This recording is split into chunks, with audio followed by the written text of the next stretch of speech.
Clerk, please call Senate to order. Senator Barnett. Senator Barry. Senator Barry. Senator Blackman. Senator Blackwell. Senator Blunt. Senator Boyd. Senator Brumfield. Senator Bryan. Senator Butler. Senator Carter. Senator Chazanall. Senator Chisholm. Senator DeBar. Senator Delano. Senator Dupree. Senator England. Senator Fillingane. Senator Frazier. Senator Gillespie Isom. Senator Harkins. Senator Hartness. Senator Hickman. Senator Hill. Senator Hobson. Senator Jackson. Senator Johnson. Senator Kirby. Senator Ladner. Senator McCon. Senator McClendon. Senator McMahon. Senator Michelle. Senator Mumford. Senator Norwood. Senator Parks. Senator Pope. Senator Rhodes. Senator Seymour. Senator Simmons of the 12th. Senator Simmons of the 13th. Senator Sparks. Senator Suber. Senator Tate. Senator Taylor. Senator Thomas. Here. Senator Thompson. Senator Turner Ford. Senator Whaley. Senator Wiggins. Senator Williams. Senator Younger. Mr. President, a quorum is present. Thank you, Mr. Clerk. Will the senators and guests in the gallery please rise for the invocation to be given by Dr. Reginald Anderson. That means everybody stand up, young men and women. Thank y'all. Dr. Anderson is pastor of the Shiloh Missionary Baptist Church in Rolling Fork, Mississippi, and a resident of Cary, actually, north of Vicksburg. The invocation will be followed by the Pledge of Allegiance by Senator Thomas. Dr. Anderson.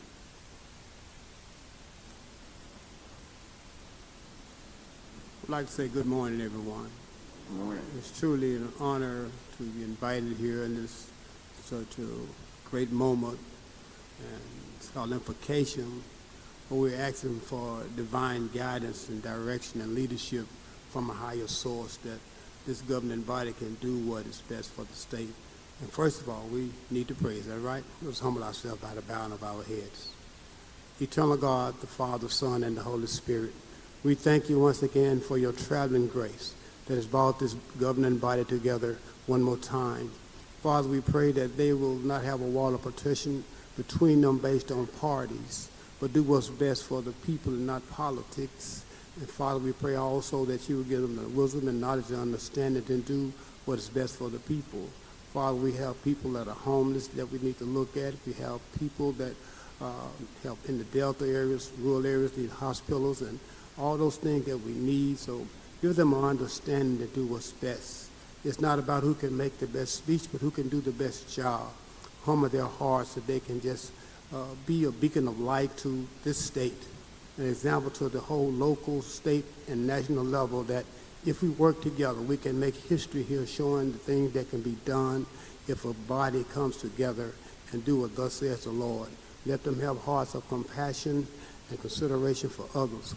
We know you can and you will. If it's your holy will, we declare and decree that it is already done. We want to give honor to our Lieutenant Governor, our governor, and this whole governing body. We pray and thank you for the predestined of this time and the traveling grace that has brought us here. We are so thankful. And Father, we know that all things are going to work for the good. We lean not to our own understanding, but we're going to acknowledge you as you guide this governing body to take the budget and use it for the thing that is best for this state. This humble prayer we ask in Jesus' name, and all of the saints of God said, amen. Amen. Please join us in our pledge. I pledge allegiance to the flag of the United States of America and to the republic for which it stands, one nation, under God, indivisible, with liberty and justice for all. Stand right here, please.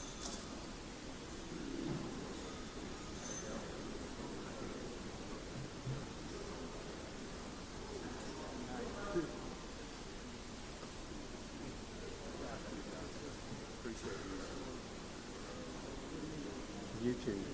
Thank you, Dr. Anderson. We still pray for you and those at Rolling Fork are still in recovery mode. Okay, now the reading of the journal. Senator Blackwell. Thank you, Mr. President. I move we dispense with the reading of the journal. Senator moves to dispense with the reading of the journal. All in favor signify by saying aye. Aye. Opposed, no. The ayes have it. Message and petitions, Mr. Clerk. Mr. President, there are none. Thank you, Mr. Clerk. Committee reports. Senator Blackwell, you're recognized.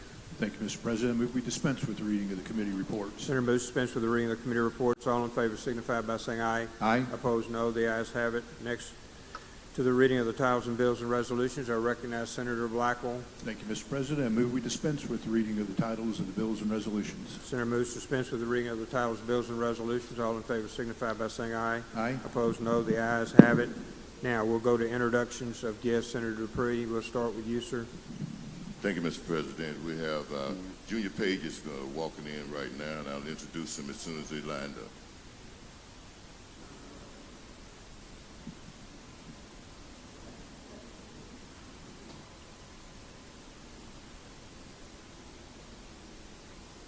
There's a great-looking group of, come down a little bit, so we can get them all lined in. Okay, Mr. President, what we have in front of us now is Mr. Torrin Green from Hattiesburg, and he was asked to come by me, Ms. Valea Mosley from Hattiesburg, Ms. Leah Barney from Hattiesburg, Eliza Pierce from Moselle, Senator Hartness, Breonna Butler from Ellisville, Senator Hartness, J.T. Hayes from Ellisville, Senator Hartness, Brooklyn Jefferson from Jackson, Senator Mumford, Arvin Singh from Richland, Senator Mumford, Laura Bayer Faulkner from New Albany, Senator Whaley, Madeline Leggett from Hattiesburg, Lieutenant Governor, Rayleigh Thompson from Carson, Lieutenant Governor, Kaylin Williams from Raymond, Lieutenant Governor, Lily Brooks Falk from Sumner, Lieutenant Governor, Mason Barnes from Jackson, Lieutenant Governor, Maya Clark from Clinton, Lieutenant Governor, Arden Bird from Hattiesburg, Lieutenant Governor, Sidney Strong from Madison, Lieutenant Governor. Let's give these young people a great hand. And Mr. President, if I can, the young man from Hattiesburg, Torrin Green, is the National Award winner violinist, and he will be performing in the Rotunda at noon. Good. His father is also Master Sergeant Torrin Green, and he is deployed. So be all prayers for his father. Yes, please. Thank you. We look forward to hearing you today. Always a multi-talented group. Okay, Senator Simmons.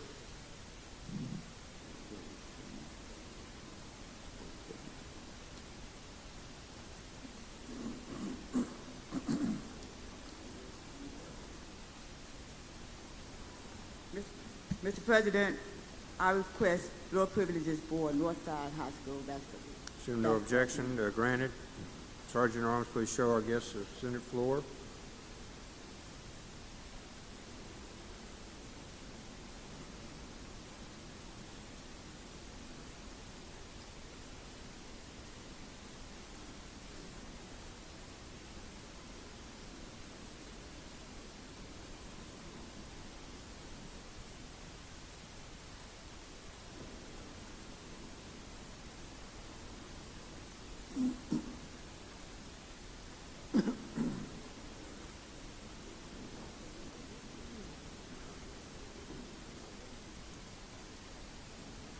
Yeah, y'all can come back a little bit. We don't have as many as right now, Sergeant.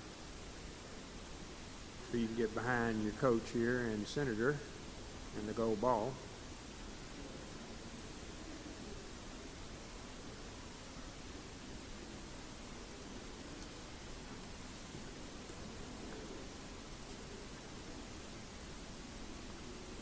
All right, Senator, let's go. Ladies and gentlemen of the Senate, on behalf of Senator Simmons and I, we would like to express how proud we are of these young men, the Northside Gators, with a strong 51-39 victory over Tallahatchie. They made history by bringing home their first MHSAA 2A boys basketball championship and finishing this season with an impressive 26-3 record. They finished the season in that championship game. Senior guard Jamarian Johnson led the championship game with 25 points. earning MVP honors for his outstanding performance. This was more than just a game. It was a moment that each of these young men showed what it means to show consistency, teamwork, and determination. These young men have set an example, and we commend them for their incredible championship season. Mr. President, I would ask that Coach McKinley address the Mississippi Senate. Well, first we're going to read the title, Senator. Mr. Clerk. Senate Resolution number 98, a resolution commending and congratulating North Bolivar School District Northside High School Gators boys basketball team and Coach DeMarcus McKinley for winning their first Class 2A state championship. Now therefore, be it resolved by the Senate of the State of Mississippi that we do hereby commend and congratulate the North Bolivar School District Northside High School Gators boys basketball team and Coach DeMarcus McKinley for winning their first Class 2A state championship and extend to the team, coaches, parents, and sponsors our best wishes for future championships. Be it further resolved that this resolution be presented to Coach DeMarcus McKinley and Northside High School Principal Johnny Vick for the team, forwarded to the North Bolivar School District, and be made available to the Capitol Press Corps. Thank you.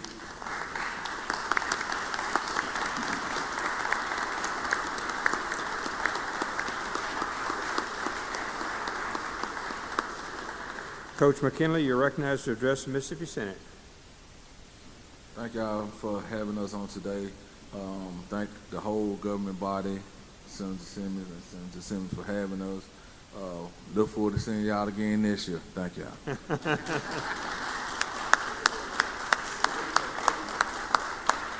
Mr. President, I will ask that Coach Stapleton address the Senate. Coach, you're recognized to address the Senate.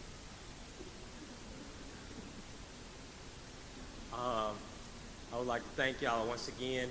It's truly an honor to be here. Such a great occasion to be recognized. We don't take this for granted, and like Coach said, we're going to work hard and make sure we'll be back around the same time next year. So thank you, guys.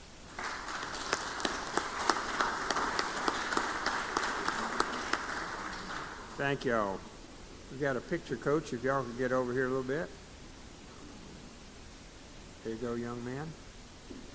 There we go. Come on in, guys. Get around your trophy.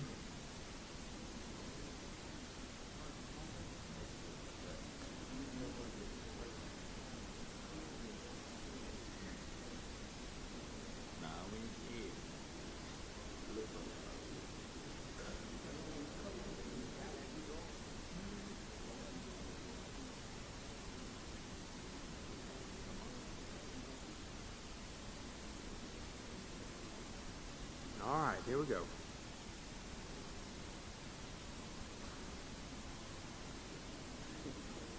Thank y'all.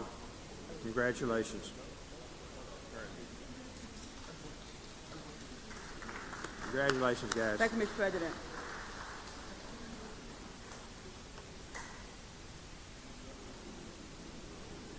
Senator McCon, you're recognized. Senator Rhodes, would you, while we're getting these people in right quick, go ahead, Senator Rhodes. Come on in, Senator McCon. Please proceed. Thank you, Mr. President. On behalf of Senator Kirby, Senator Harkins, Senator McCon, and myself, I'd like to take a moment to recognize three outstanding groups from East Rankin Academy that are here this morning from my district. First, their shooting sports team, led by Coach Matthew Miller, has achieved an incredible milestone, winning their sixth consecutive state championship in the Mississippi Scholastic Shooting Program. The cross-country team, under the leadership of legendary coach David Hopper, has now secured their fifth consecutive MAIS Class 4A state championship. And finally, the boys soccer team, coached by Reed Westover, has brought home back-to-back MAIS Division III state championships. These student athletes and coaches represent excellence and discipline and commitment to hard work. If you would, please help me congratulate them and welcome them to your Mississippi Senate.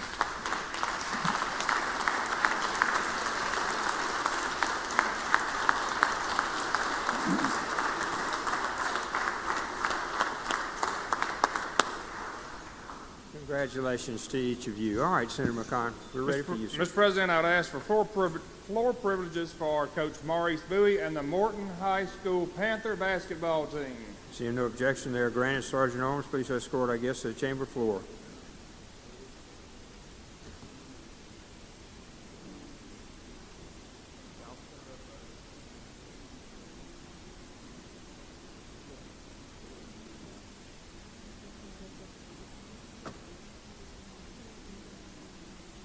Mr. President, I'd call it Senate Resolution number 80 and ask the title be read.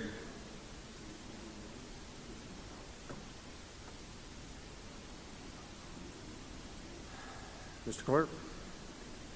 Senate Resolution number 80, a resolution commending and congratulating the Morton High School Panthers boys basketball team and head coach Maurice Bowie for winning the 2025 MHSAA Class 4A State Championship. Now therefore, be it resolved by the Senate of the State of Mississippi that we do hereby commend and congratulate the Morton High School Panthers boys basketball team and head coach Maurice Bowie for winning the 2025 MHSAA Class 4A State Championship and extend to the team, coaches, parents, and sponsors our best wishes for future championships. Be it further resolved that this resolution be presented to Coach Maurice Bowie for the team, Morton High School Principal Dr. Shelley French, forwarded to the Scott County Board of Education and made available to the Capitol Press Corps.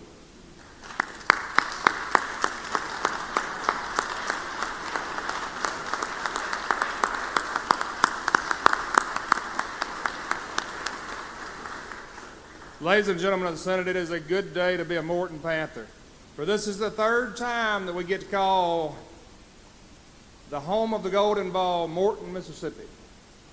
And this is the 4A championship here, and you've got a good team. Knowing that we all have all but two of these guys coming back for another year, and we know that under the leadership that we've got right here and the support of Morton, Mississippi, that we're going to be looking at another one pretty soon. Because about 4 or 5 years ago, this guy right here, Coach Bowie, came in here to the same Senate from Lake, Mississippi. He had a girls' basketball team, and he brought them in here and said, maybe I want to come back again, and he did. And this time he brought it back home, to the home where we all were born and raised, we all went to school, and we all still support.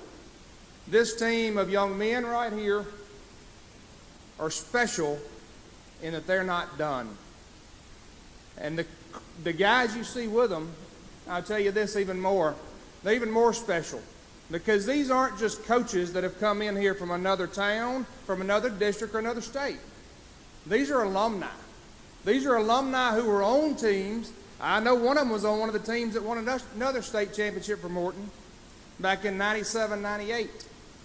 And what they've done is they've come back together as friends and as community leaders to put forth the effort for a team and to support them through their endeavors. And they don't just do it on the court, because I know these guys and these coaches go out there and they see these kids outside of the school and outside of the basketball gym. And that's important, and that's what creates a good program. Mr. President, I would ask that you allow Coach Bowie to say a few words to the Senate. Coach Bowie, you're recognized to address the Mississippi Senate. Thank you, Mr. President. Hey, on behalf of Morton High School, our community, our church community, all of the guys that make up our district, we want to make sure we want to thank y'all for allowing us to be here on the floor today. Also want to give a special tribute to our guys and our coaches and our players as well, because I didn't play a single second of this season. They did all the work. We just led them and made sure we didn't wreck the bus. And so they got there, they did the job, and we appreciate you guys for having us. But again, we bring all these guys back with the exception of two. One of them is going to East Central, the other one's going to James Madison to play football.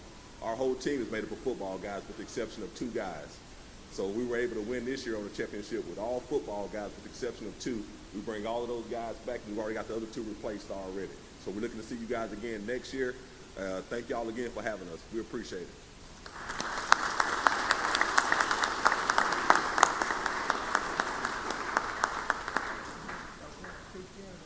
Yeah, I'm going to take a photo right here, okay? Y'all come on in, some coaches. It's going to be yours. We got some more people for the other guys.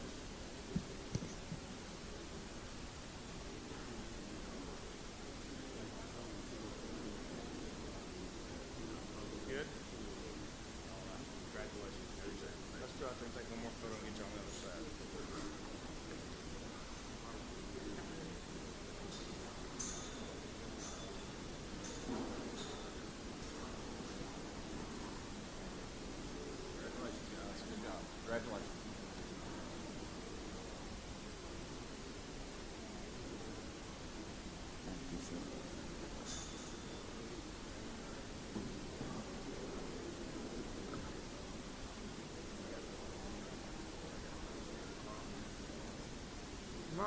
Thank you very much. Senator Thomas, for what purpose, sir?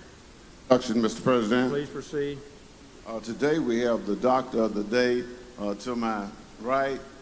If she would step out of me. Okay, there we go.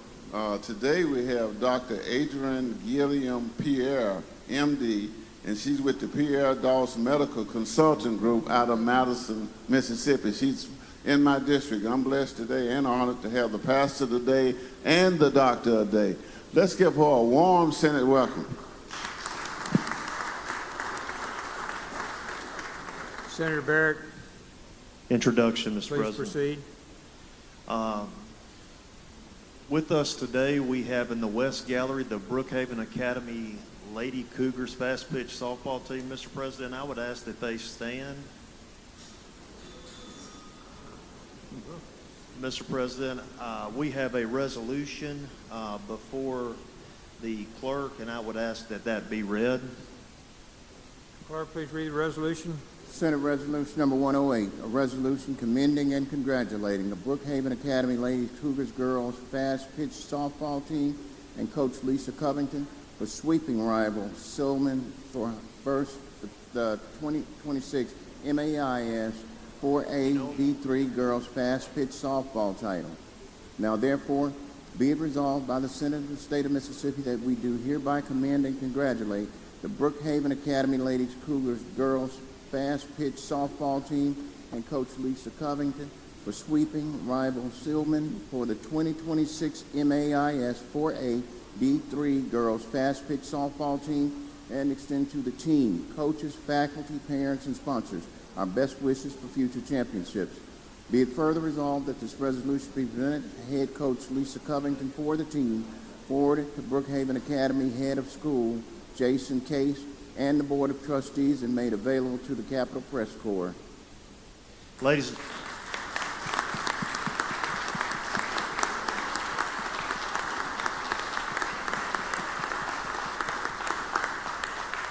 Ladies and gentlemen of the Senate, I'd be remiss if I didn't say these young ladies are certainly no stranger to the Capitol.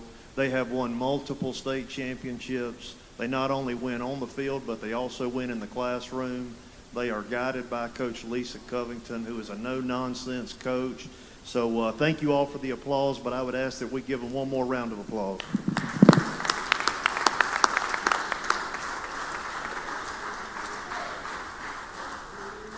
Senator Brumfield. Thank you, Mr. President. An introduction, a special introduction today. Please proceed. Thank you. Today in the West Gallery, I'm going to ask him to please stand. We have one of my childhood friends, Castro Coleman, affectionately known as Mr. Sip. He's a world-renowned artist, and he represents Mississippi in the grand way. We have a resolution, Senate Resolution 80. I would love to have the title read, and we recognize him. Mr. Clerk, please read the title.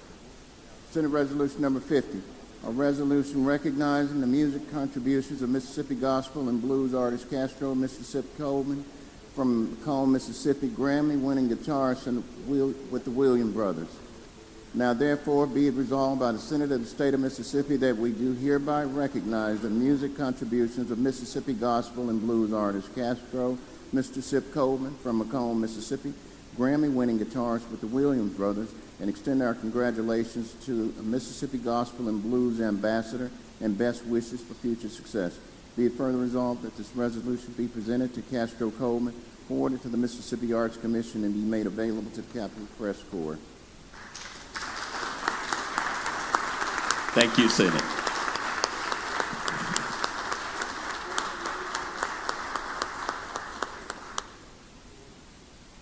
Thank you and welcome. Thank you for your work. Senator Williams. Introduction, Mr. President. Please proceed. I'd like to ask the Senate to give us a warm Senate welcome to a good friend of mine, a pretty good supervisor from Choctaw County, Mr. Chris McIntyre. Thanks for joining us today.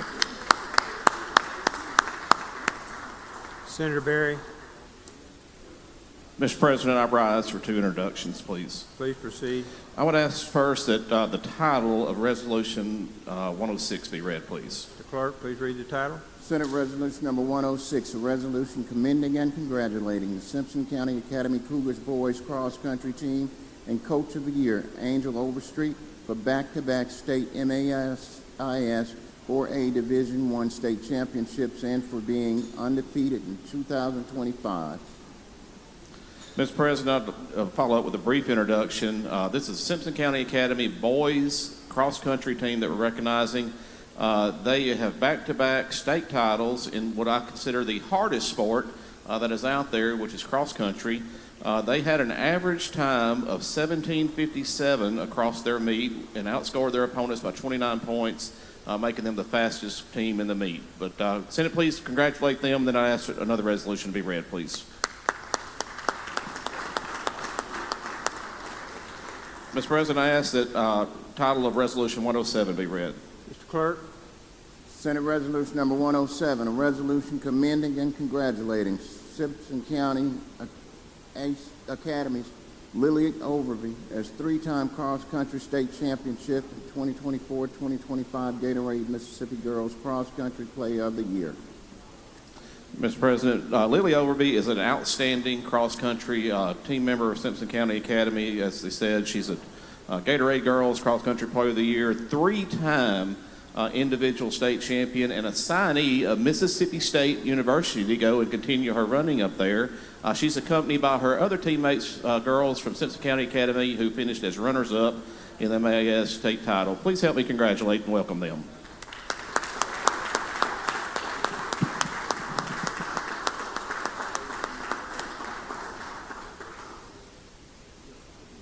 Thank y'all. Congratulations. Great times, y'all. A lot of hard work to be able to do that. Anyone else? All right, we'll move to the calendars. Finance Center. Senator Hobson, you recognize? Good? Are you awake? I'm sorry, Senator Harkins. I always start with Hobson, so we'll start with Harkins. I don't want to take up any time. You good? All right. This young man has not been asleep since 2 days ago. Thank you, Mr. President. I'd like to go to item 1 on today's calendar, Senate nomination number 40. Have the title read. Mr. Clerk, please read the title. Senate nomination number 40, Kent Gerard Nicole, Pass Christian, Mississippi Hospital Equipment and Facilities Authority, as a person possessing not less than 10 years' experience in hospital management and finance. 4-year term effective July 1st, 2025 and ending June 30th, 2029. Thank you, Mr. President. Mr. Nico appeared before the committee as a reappointment, and he is qualified to serve on the board. It met statutory requirements, and the motion is we do advise and consent on Senate nomination number 40. Seeing no question, motion was to advise and consent. Use the roaming roll call. All, excuse me, anyone object to that procedure? On the voting no. Present. Seeing none, advise and consent is granted on Mr. I'd like to go to I'd like to go to item 2, Senate nomination number 69. Clerk, please read the title. Senate nomination number 69, Marcus Jones Martin, CPA, Laurel, Mississippi State Tax Appeals Board as an associate member. Remainder of a 6-year term effective June 24th, 2025 and ending June 30th, 2026. Vice William Green Poindexter. My motion is that we do advise the consent on the nomination. Met the statutory requirements. He appeared before the committee, and a motion we do advise the consent. Motion to advise consent by use of the morning roll call. Anyone object? We record voting no. Present. Seeing none, passed. Advise consent granted. Senator? I'd like to go to item 3, Senate nomination number 77. Have the title read. Mr. Clerk, please read the title. Senate nomination number 77, Keith Allen Williams, Jr., Gulfport, Mississippi Business Finance Corporation, as a member associated with small business. 6-year term effective June 20th, 2025 and ending March 31st, 2031. Thank you, Mr. President. My motion is we do advise the consent on Senate nomination number 77. Mr. Williams appeared before the committee. His nomination met statutory requirements, and committee voted unanimously to advise the consent. And that's my motion here, advise the consent. Seeing no questions, motion is to advise consent by use of the morning roll call. Anyone object to that procedure? Or is voting no? Present. Seeing none, advise consent is granted. for Mr. Williams. Rules Committee, Senator Kirby.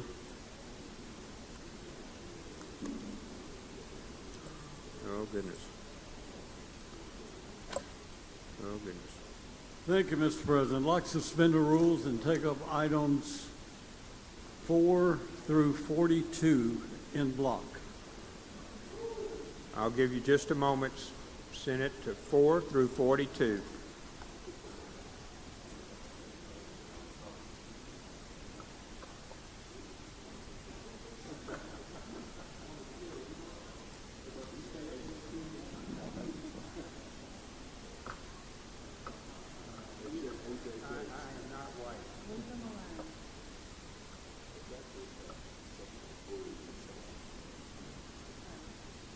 Okay.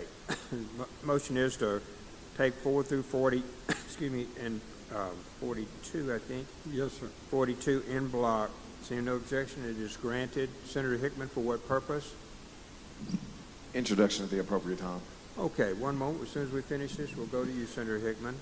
All right, Mr. Clerk, would you please read the titles? Senate Resolution Number 82, recognize Mrs. Zale Long upon the occasion of her retirement as CEO of the Boys and Girls Clubs of North Mississippi. Senate Resolution Number 95, recognize 30th anniversary of the Piney Wood School Summer Enrichment Kappa Camp Program. Senate Resolution Number 96, commend Eupora High School legal cheerleaders on winning 2025 MSSHA 2A State Championship. Senate Resolution Number 98, commend Bolivar Northside High School boys basketball team for first 2A state championship. Senate Resolution Number 99, recognize legendary basketball coach Steve Knight on career and 800th victory. Senate Resolution Number 101, commend Northwest Mississippi College women's basketball team for winning the NJCAA Region 23 championship. Senate Resolution Number 102, commend Northwest Mississippi Community College Rangers football team for winning the 2025 MACCC championship. Senate Resolution Number 103, commend Northwest Mississippi Community College dance team upon winning a national dance championship. Senate Resolution Number 104, commend Northwest Mississippi Community College cheer team for achievements at the 2026 UCA and UDA College National Championship. Senate Resolution Number 105, commend Ole Miss Rifle Team for first ever National Smoothbore Championship. Senate Resolution Number 106, commend Simpson County Academy Cougars Boys Cross Country Team for back-to-back state championship. Senate Resolution Number 107, commend Simpson County Academy's Lily Overby as three-time state cross-country champion and Gatorade Girls Player of the Year. Senate Resolution Number 108, commend Brookhaven Academy Ladies Cougars MAIS 4A D3 Fast Pitch Softball State Championship. Senate Resolution Number 109, commend Northwest Mississippi Community College Women's Soccer Team on winning back-to-back national championships. Senate Resolution Number 110, commend 2025 West Union Eagles Baseball Team for first ever Class 1A State Championship. Senate Resolution Number 111, commend Ingomar Attendance Center Lady Falcons Girls Volleyball Team for 2025 championship season. Senate Resolution Number 112, Winston Academy Patriots Football Team commended on winning the 2025 MAIS Class 2A Division II State Championship. Senate Resolution Number 113, commend East Rankin Academy Shooting Sports Team for 6 consecutive state championship. Senate Resolution Number 114, commend East Rankin Academy Patriots Boys Soccer Team for back-to-back state championship. Senate Resolution Number 115, commend East Rankin Academy Girls Cross Country Team for 5th consecutive MAIS 4A state championship. Senate Resolution Number 116, commend Raleigh High School Football Team upon winning the MHSAA Class 5A state championship. Senate Resolution Number 117, commend Boonville High School Lady Blue Devils Girls Basketball Team for winning back-to-back 3A state championship. Senate Resolution Number 118, commend Tishomingo County High School Lady Braves Basketball Team for Class 4A state championship. Senate Resolution Number 119, congratulate Tishomingo High School Meg Moore as Gatorade Mississippi Girls Basketball Player of the Year. Senate Resolution Number 120, commend Magnolia High School Chiefs Baseball Team for 7 consecutive MAIS 5A state championship and #1 ranking. Senate Resolution Number 124, Commend Ingomar Lady Falcons basketball team for fourth consecutive Class 1A state championship. Senate Resolution number 122, commend Vic A. Goveraw, Jr. as Instructor of the Year for MGCCC Harrison County Campus. Senate Resolution number 123, commend Dr. Linda Nix as Instructor of the Year at the Jackson County Campus of MGCCC. Senate Resolution number 124, commend Dr. Gabriel Posadas as Instructor of the Year at the George County Center of MGCCC. Senate Resolution number 125, commend Patrick Wiltshire as Instructor of the Year at the Perkinson Campus of MGCCC. Senate Resolution 126, commend David Hope for delivering Bibles to the Mississippi Legislature. Senate Resolution number 127, recognize World War II veteran Staff Sergeant William Thurman Epps and congratulate upon the occasion of his 100th birthday. Senate Resolution number 128, extend condolences of Mississippi Senate on the passing of former Ole Miss Athletic Director Warner Alford Jr. House Concurrent Resolution 58, Ship Island Excursions, commend on 100th anniversary. House Concurrent Resolution 59, Jonathan Allen, commend upon nomination for the prestigious 2026 Time Dealer of the Year Award. House Concurrent Resolution number 60, Willie W. Moses Jr., commend for many years of service to Alcorn and state of Mississippi. House Concurrent Resolution number 61, Northwest Mississippi Community College Women's Basketball Team, commend on winning NGCAA Class 23, Region 23 Championship. House Concurrent Resolution 62, Laurel High School Lady Golden Tornadoes Basketball Team, commend on winning MHSAA Class 5A Championship. House Concurrent Resolution 63, Charles Cross, commend on being member of 2026 Super Bowl Championship Seattle Seahawks team. Thank you. Usual motion, Mr. President. Usual motion. All in favor signify by saying aye. Opposed, no. The ayes have it. Senator. Thank you, Mr. President. Ladies and gentlemen of the Senate, as you can see, these are all commending resolutions, and all meet all the requirements and are all, very well deserved. If there are no questions, Mr. President, I would like to request use of the morning roll call for final passage. Seeing no questions, use of the morning roll call is requested. Anyone object to that procedure? For the voting no. Present. Seeing none, thank you, Senator Kirby, for your hard work on all that. Thank you, Mr. President. Local and private. Senator Parks. Senator Parks. Motions to reconsider. I'm sorry, Senator Hickman. For what purpose, sir? Introduction, Mr. President. Please proceed. Mr. President, ladies and gentlemen of the Senate, joining us in the South and West Gallery on behalf of myself and Senator Tate, please make welcome the Meridian High School Choir. They are joined by their director, Ms. Elena Barnes, the assistant director, Ms. Alicia Ellis, and the district arts director, Antonio Altman. They will be singing the Rotunda at 11:30. We hope that all of you can join us. But at this time, please make them feel welcome to our Senate.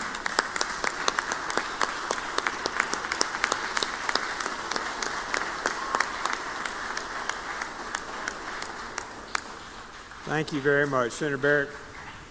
Introduction, Mr. President. Please proceed. It truly is a cougarific day here at the Capitol as we have with us in the Northwest Gallery the Brookhaven Academy 5th grade students joined by their teachers, Miss Kayla Hill, Kara Irvin, Jana Thornton, and Coach Casey Edwards. Thank you guys for being here.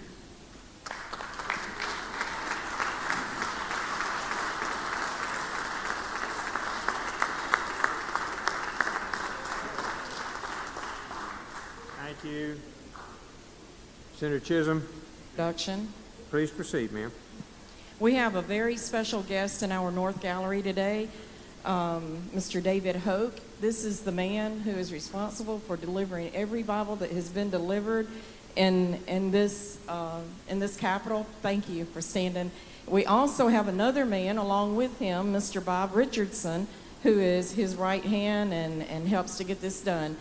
Mr. David Hoke is a very special friend of mine. He has delivered Bibles to all 50 state legislatures, all 50. This is a vision that God gave him, and I admire him for carrying out this vision, not questioning the Lord at all. So please give him a hand.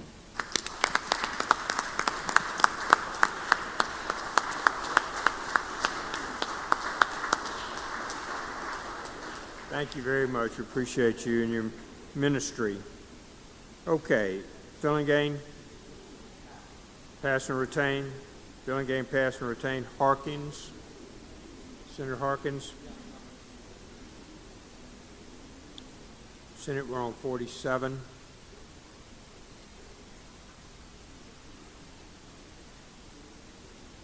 Thank you, Mr. President. I'd like to go to item 47, have the title read. Mr. Clerk, please read the title. House Bill 1944, taxation revised credits authorized for contributions to certain eligible charitable organizations. Motion is table, the motion reconsider. Motion to table. All in favor signify by saying aye. Opposed, no. The ayes have it. Thank you, Senator Harkins. Senator Younger. Senator Younger.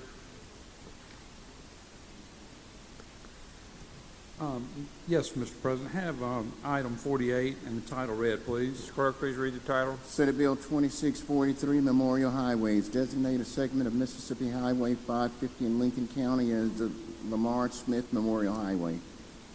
I'd like to make a motion to reconsider the vote by which the conference report passed. Reconsider the vote. All in favor signify by saying aye. Aye. Opposed, no. The ayes have it. Please proceed, Senator Younger. I'm giving the Senate another opportunity to vote on this. I had a few senators that had a problem with the name of the highway guru in it that Senator Solly Norwood asked me to, Senator, asked me to present. I'll tell you the quick story behind it. This guy was he was a Sikh or a Hindu, and the Muslims they killed him because he would not go to the Muslim faith.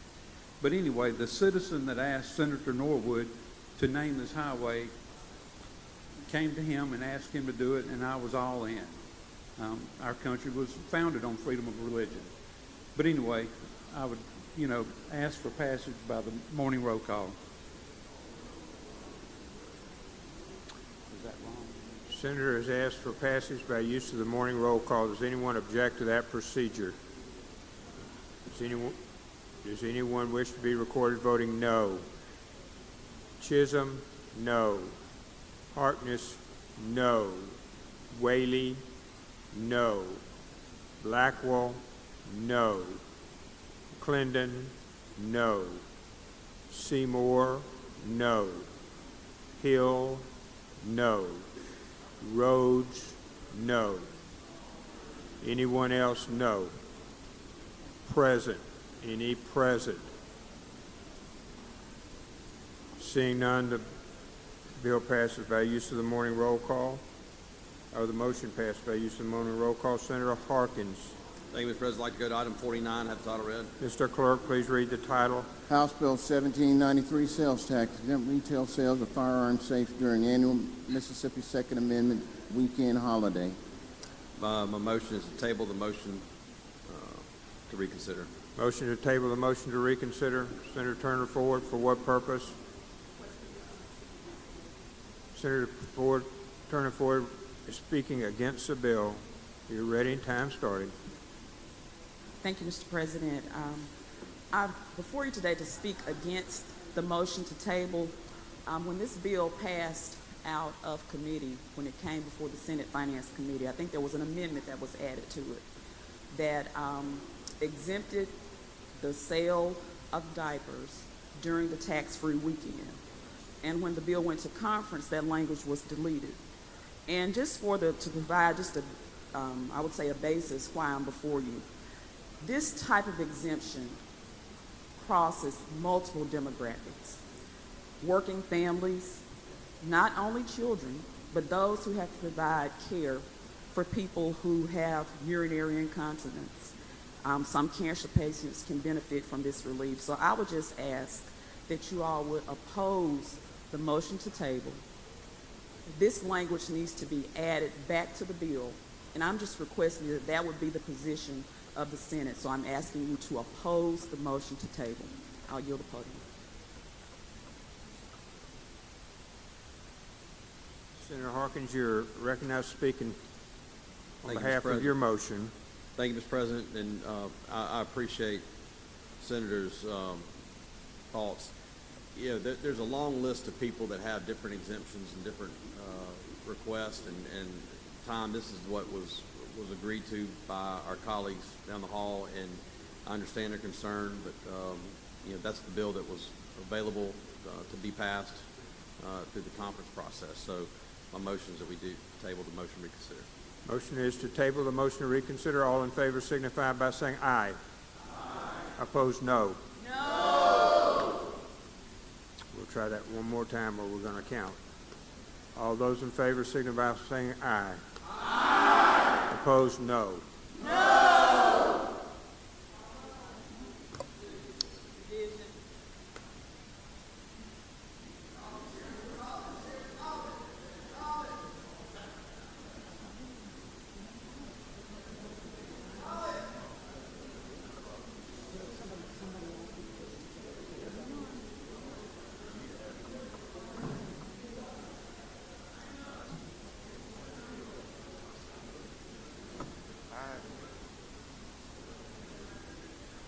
Need to return to your seat, Senator.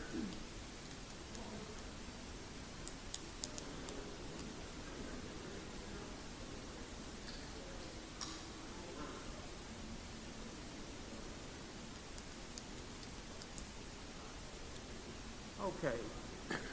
One moment.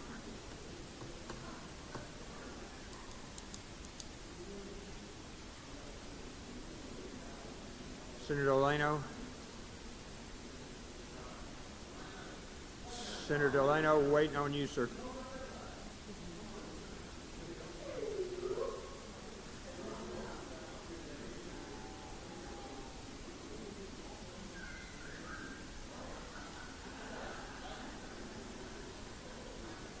Okay. Those in favor of the motion, please stand.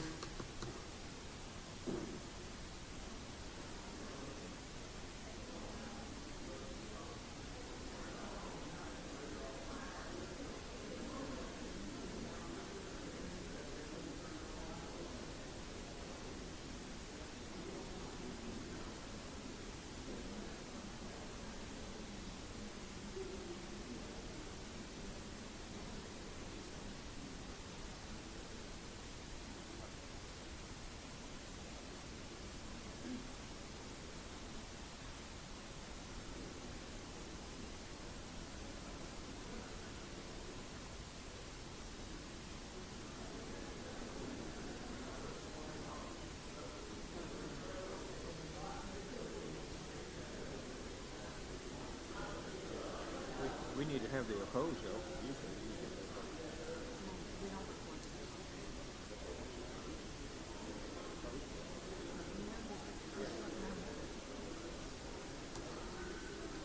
About 30 votes, motion passes.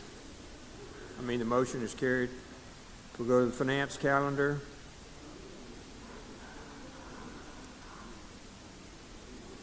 Thank you, Mr. President. I'd like to skip item 50, have it retain its place on the calendar, go to item 51, House Bill 1330. Have the title read. Clerk, please read the title. House Bill 1330, Local Option Alcoholic Beverage Control Law, revised definition of qualified resort area. I'd like to be recognized to explain the conference report. You recognize, Senator. Ladies and gentlemen, this was the omnibus local resort, qualified resort area bill. We took the Senate locations and the House locations combined into one area.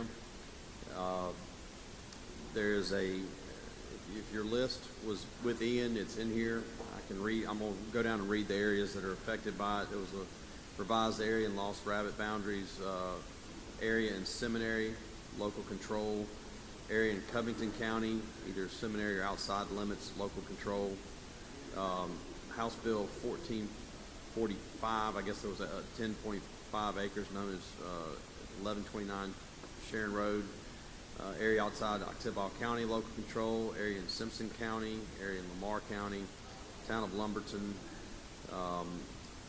area in Pearl River County, area in Heidelberg, an area in Oktibbeha County, local control, area in town of Como, about 200 acres in Smith County, local control, Colin campus in Wesson, Rob's Steakhouse in Yazoo County, a package store in Lamar County, and Churchill Variety in Jefferson County.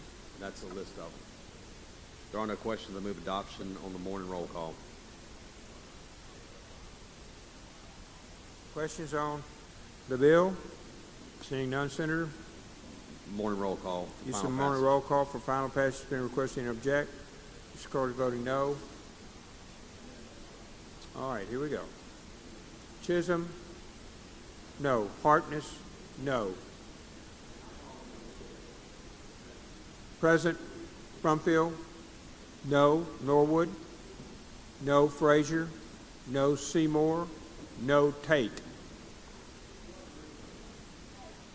Present. Hill. Anyone else? Anyone else? A bill passed by use of morning roll call. Noes noted.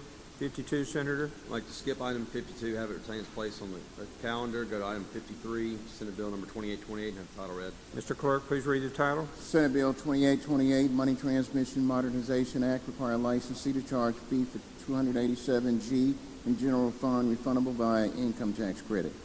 Motion is recommit for further conferencing. All in favor signify by saying aye. Aye. Opposed, no. The motion carries to recommit is carried. 54. I'd like to go to item 54, Senate Bill 2834, and have the title read. Mr. Clerk, please read the title. Senate Bill 2834, distinctive motor vehicle license tag, authorized issuance to supporters of shower power.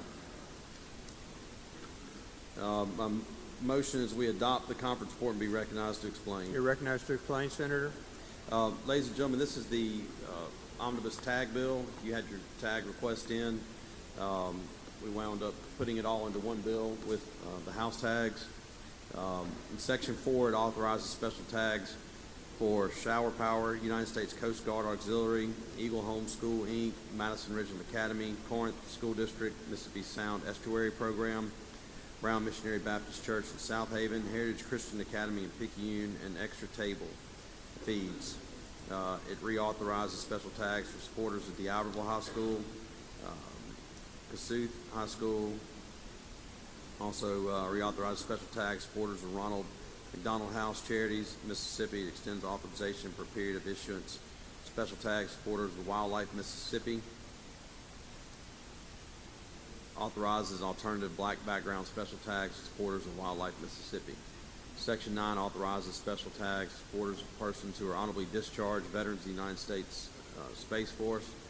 And in Section 10 authorizes members of the United States Armed Forces discharged for reasons other than retirement shall present a copy of their DD Form 214 when applying for the special tag authorized for Mississippians who have completed an active tour duty career with the Armed Forces of the United States. And that is an explanation of the bill. Questions on the bill. Senator Williams, for what purpose, sir? Introduction at the proper time. Thank you, Senator. Senator Hobson, for what purpose, sir? Question, Mr. President. You, Senator? I do. Thank you, Senator. Can I get a list of those tags, or can you reread those again where we can understand you? Sure. Thank you. List. All right. Thank you, Senator Harkins Hobson. Senator Butler? One moment, please. Okay, Senator, we're ready for your motion. Move final passage on the morning roll call. Use of the morning roll call has been requested. Anyone object to that procedure? Which should be cause of voting no. Present. Seeing none, the bill passes. Thank you, Senator Harkins.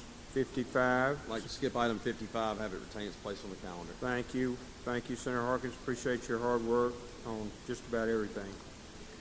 Okay, we'll go to appropriations, general bills. Senator Hobson.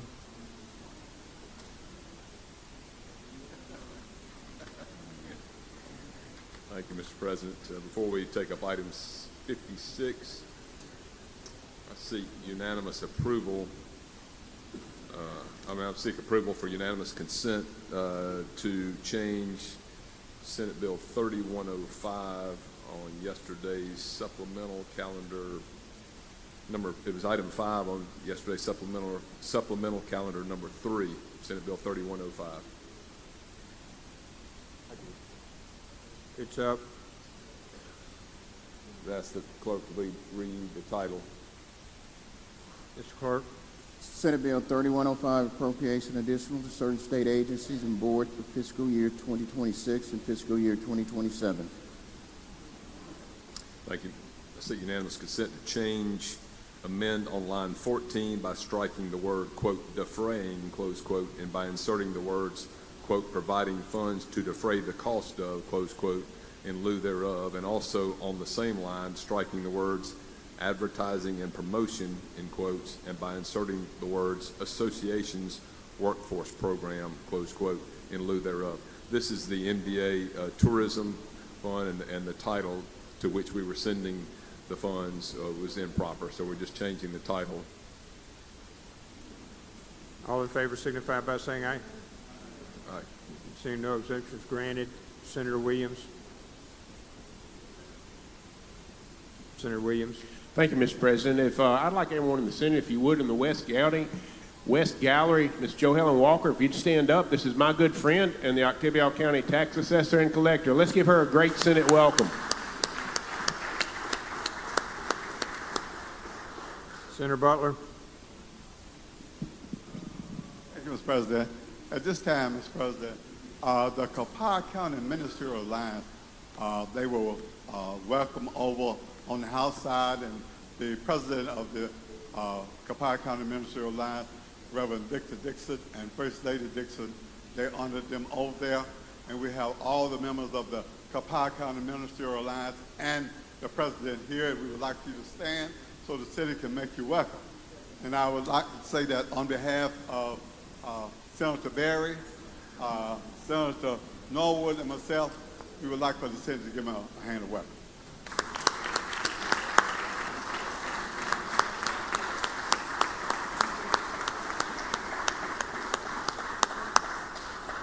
Thank you. Welcome. All right, Senator Senator Hobson. You're recognized now, Senator Hobson. We're back on 56. Thank you, Mr. President. I ask that we go to item 56 and have the title read. Mr. Clerk, please read the title. House Bill 1393, Mississippi Energy Infrastructure Fund, create. I move adoption of the conference report and ask that you recognize Senator You're Blackwell to recognized, explain. Senator Blackwell. Thank you, Mr. President, Mr. Chairman. This bill creates the Mississippi Energy Infrastructure Fund, which will consist of monies from any source designated for deposit into the fund. This bill does not appropriate any money into the fund currently. Funds will be distributed by the Mississippi Development Authority to projects that locate or expand in the state with significant regional impact or will improve the marketability of potential economic development. It does have a repealer date, 3-year repealer date of July 1, 29. Yield for any questions. So no questions. We're ready for your motion, sir. Move for passage by the use of the morning roll call. Use of the morning roll call has been requested. Anyone object? Opposed, voting no. Present? Seeing none. 57. As we skip 57, go to item 58 and have the title read. Mr. Clerk, please read the title, item 58. House Bill 1651, state agencies prohibit spending for private, personal, or professional services unless such cannot be provided by another state agency. Move adoption of the conference report and ask to be recognized to explain. You're recognized for the conference. Thank you, Mr. President. The House concurred. Basically, we tweaked the language that we had covered here before, but you may recall that we implemented a program by which the agencies are able to charge other state agencies for rental properties. Apparently this has become a problem at a few of our agencies where they get space tied up and there's no rental fee paid by other agencies. So this would allow an agency to rent to another public agency of the state, provided that the charge does not exceed 50% of the rate customarily charged by the agency for comparable use of the space. So this agencies won't have their property tied up by other agencies. They can rent it out to private institutions, private groups that might pay the full amount, and that's what this does. I'll yield for questions on the conference report.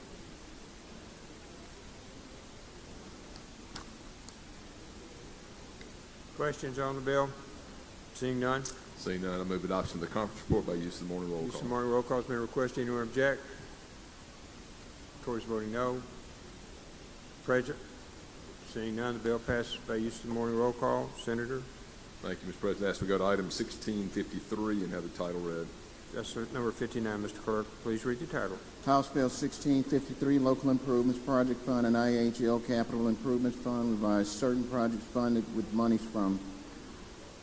Move adoption of the conference report and ask to be recognized to explain. You're recognized. Thank you, Mr. President. Ladies and gentlemen, this is something we talked about several weeks ago, and this is the repurposing of those funds that were not being utilized by the cities and counties and towns around the state. And so what you see in front of you in this House Bill 1653 is the Local Improvement Projects Fund. And I'll go through those with you one by one. This will take a minute, but George County is repurposing. All of these are repurposing $150,000. You should have a list in front of you, so I'm not going to read out what it is, but I'll read out the counties, the cities, the towns. Do all of you have a list? Hopefully they're being passed out right now. George County for $150,000. The town of Burnsville, $950,000. City of Hollandale, $250,000. Union County, $500,000. Greenville, $500,000. Morton, $400,000. Rankin County, $1.5 million. Copiah County, $600,000. Port Gibson, $100,000. Lafayette County, $500,000. Flowwood, $3.5 million. Mississippi Valley State, this is in our original bill, allowing them to repurpose what they had originally requested for the construction of new dorms. They instead wanted to repurpose it for rehabilitation and repairs on existing dorms, and so we have allowed that. And there are two tranches here for Mississippi Valley State. One is $3,427,500. The other one, $8,856,405 for demolition of LaFleur Hall and construction, furnishing, equipment of the new residence hall. We've got the city of Indianola, $400,000. Prentice County, $450,000. Holmes County, $150,000. Hines County, $25,000. Delo, $250,000. Delo again, $250,000. Rankin County, $3 million. Leake County, $2.5 million. Lexington, $500,000. Olive Branch, $1.5 million. Marshall County, $1.5 million. Town of Terry, $300,000. Copiah County, $75,000. Rankin County, $4.5 million. Pearl, $1.5 million. Richland, $500,000. South Haven, $300,000. Washington County, $600,000. Payton, $150,000. Oktibbeha County, $50,000. Pickens, $50,000. Issaquena County, $1.5 million. Richland, $500,000. Knoxville County, $25,000, and Knoxville County again, $25,000. Just to be clear, these are all repurposes. This is no new money. This is the money that was provided through previous projects that either was not utilized for those projects, was left over from those projects, and by your request and request of the House members and working with the cities and counties, they've given us this list where they could utilize those funds and get them out into projects that will make meaningful differences in our communities. So I'll yield for questions, Mr. President.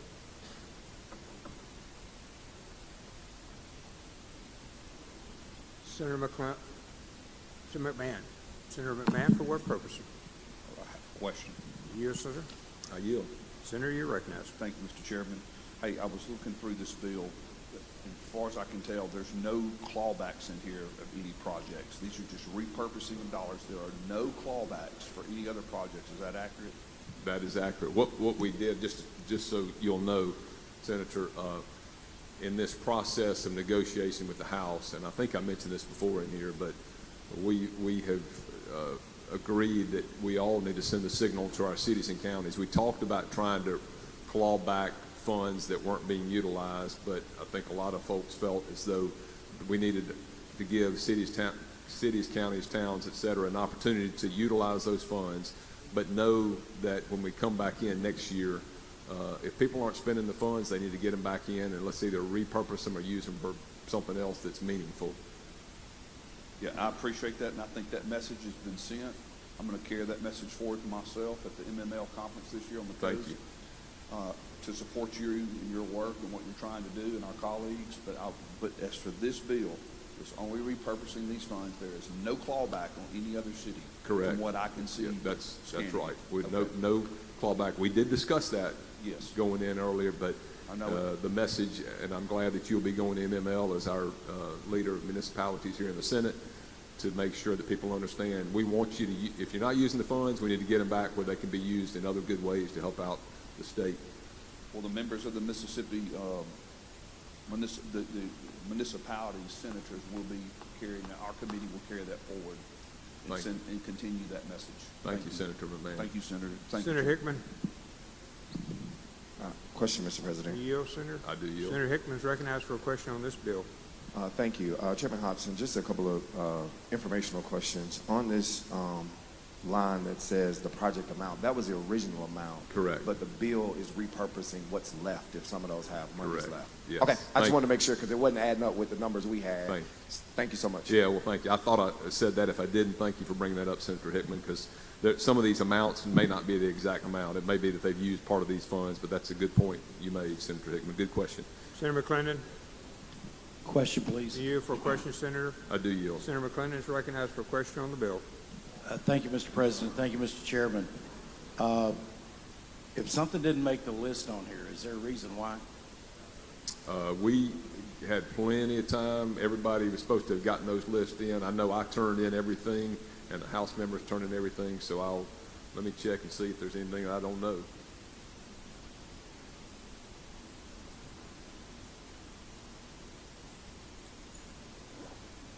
This was at the request of the supervisors.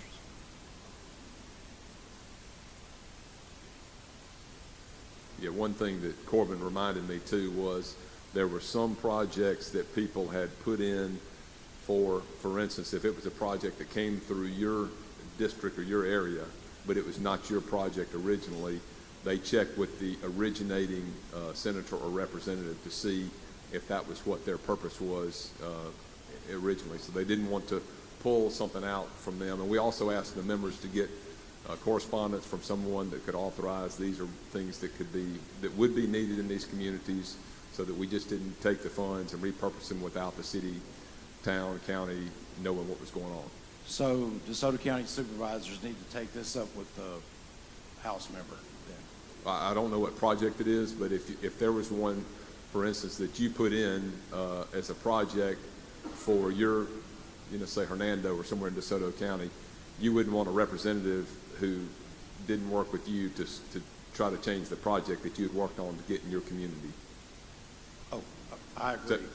Yes, sir. Makes sense. That's what they tried to do, and staff worked hard to make sure that we vetted the original projects with who was making the request to change those. So any, they need to go to the original person. Correct. Thank you, sir. Thank you. Seeing no further questions, Senator. Move adoption of the conference report by use of the morning roll call. Use of the morning roll call has been requested. Anyone object to the procedure? Or is voting no? Present. Seeing none, passed by use of the morning roll call. Senator Hobson. Mr. President, I ask that we skip item 60, go to item 61, and have the title read. Clerk, please read the title. Senate Bill 2898, Disaster Assistance Trust Fund, transfer certain funds to. I move adoption of the conference report and ask to be recognized to explain. You're recognized, Senator. Thank you. Mr. President, this was the Disaster Assistance Trust Fund that both sides wanted to set up, and this has really two components to the bill. One, of course, is the $20 million that we've already approved from the Capital Expense Fund to the Disaster Assistance Trust Fund. The other is for the revolving loan fund, and I think we started at $100 million, and the House was at $150. We did what you would expect in that situation probably, and we compromised at $125. That was with discussions with MEMA.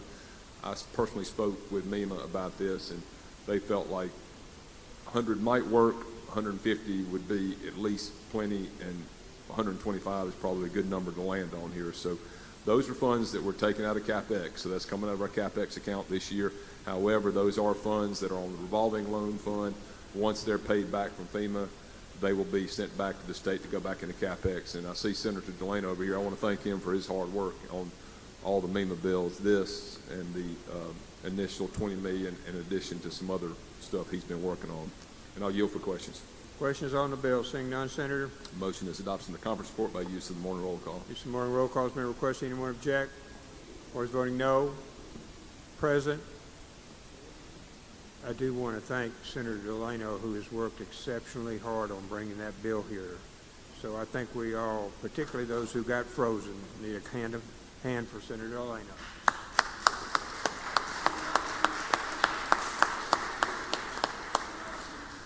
Okay, Senator.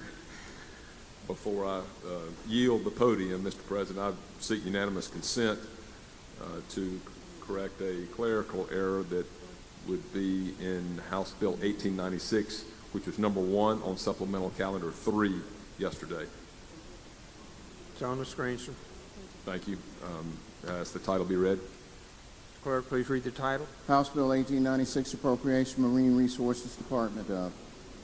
Seek unanimous consent to amend on line 247 by inserting the word city of before the word Diamond Head, and also to amend on 247 through 248 by striking the words, quote, Water and Sewer District Sewer Improvements Phase 3, and inserting the words drainage, flood prevention, and water quality. No objection, granted. Thank you, Mr. President. Senator Michelle. For an introduction, please, Mr. President. Please proceed, or we're getting ready on the next one. Thank you, Mr. President. Members of the Senate, it's my pleasure to welcome in the North Gallery legendary men's basketball coach Richard DeWeese, head coach at Madison Regional Academy. He coached his final basketball game February 24th of 2026 that made MRA's basketball team the MAIS overall boys champions. Coach DeWeese began his career in 1975 at Manchester Academy, and he retired with 51 years of coaching experience, with 44 of those years spent at Madison Regional Academy. Coach DeWeese won 42 MAIS championships. Please join me in not only welcoming him to the chamber, but congratulating him on a wonderful career.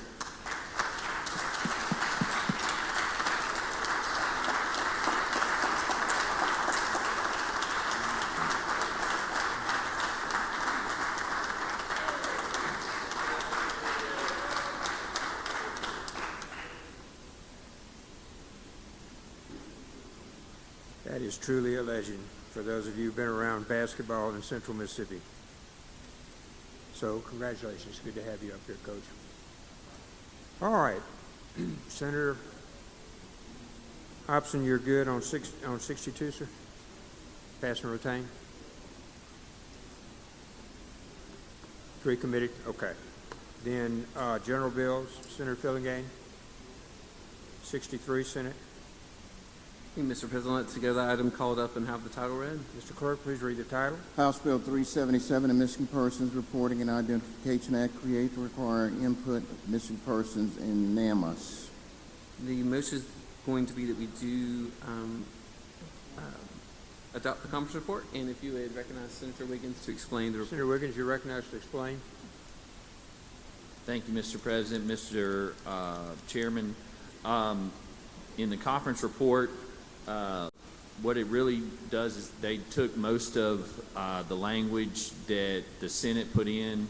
The Senate language, if you remember, for a couple years we have passed the Unidentified Remains Act, and where we had unidentified persons and remains that we were trying to solve in cold cases. NAMUS, which is in the title, is the national database that for unidentified persons. And so what the bill is doing and what the conference report is doing is requiring, when there's an unidentified person or missing persons, that directs law enforcement to add their information, including DNA and other procedures, into the NAMUS database, which then the NAMUS database is used to track unidentified remains, but also missing persons. And the House bill had come forward with the use of NAMUS for missing persons.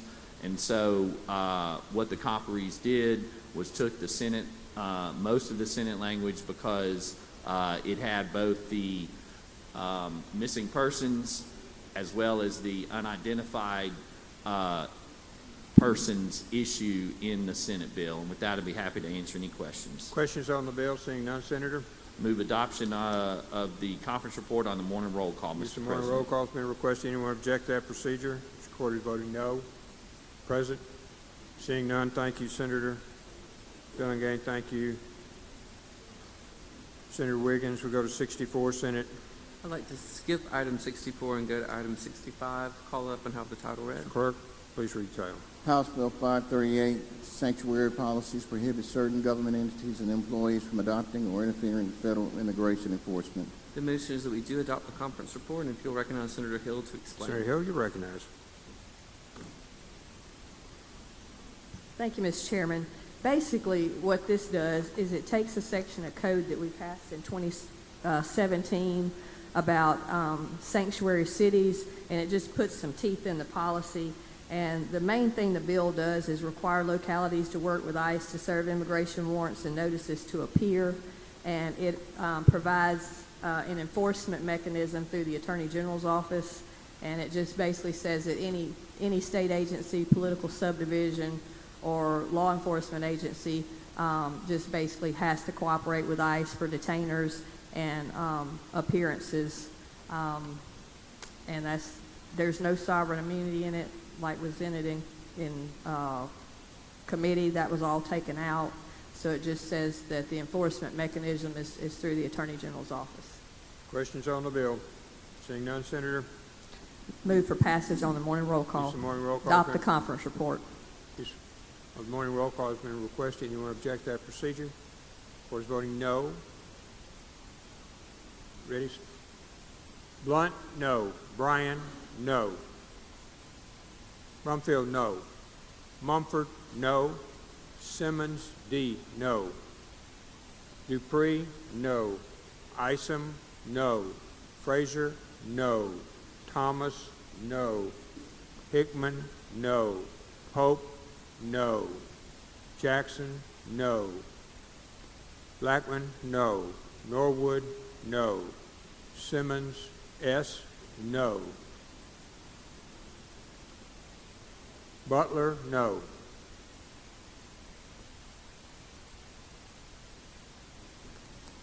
Present. Seeing none, bill passes. Noes noted. Senator Boyd. Pass. Senator Thompson. Senator Michelle.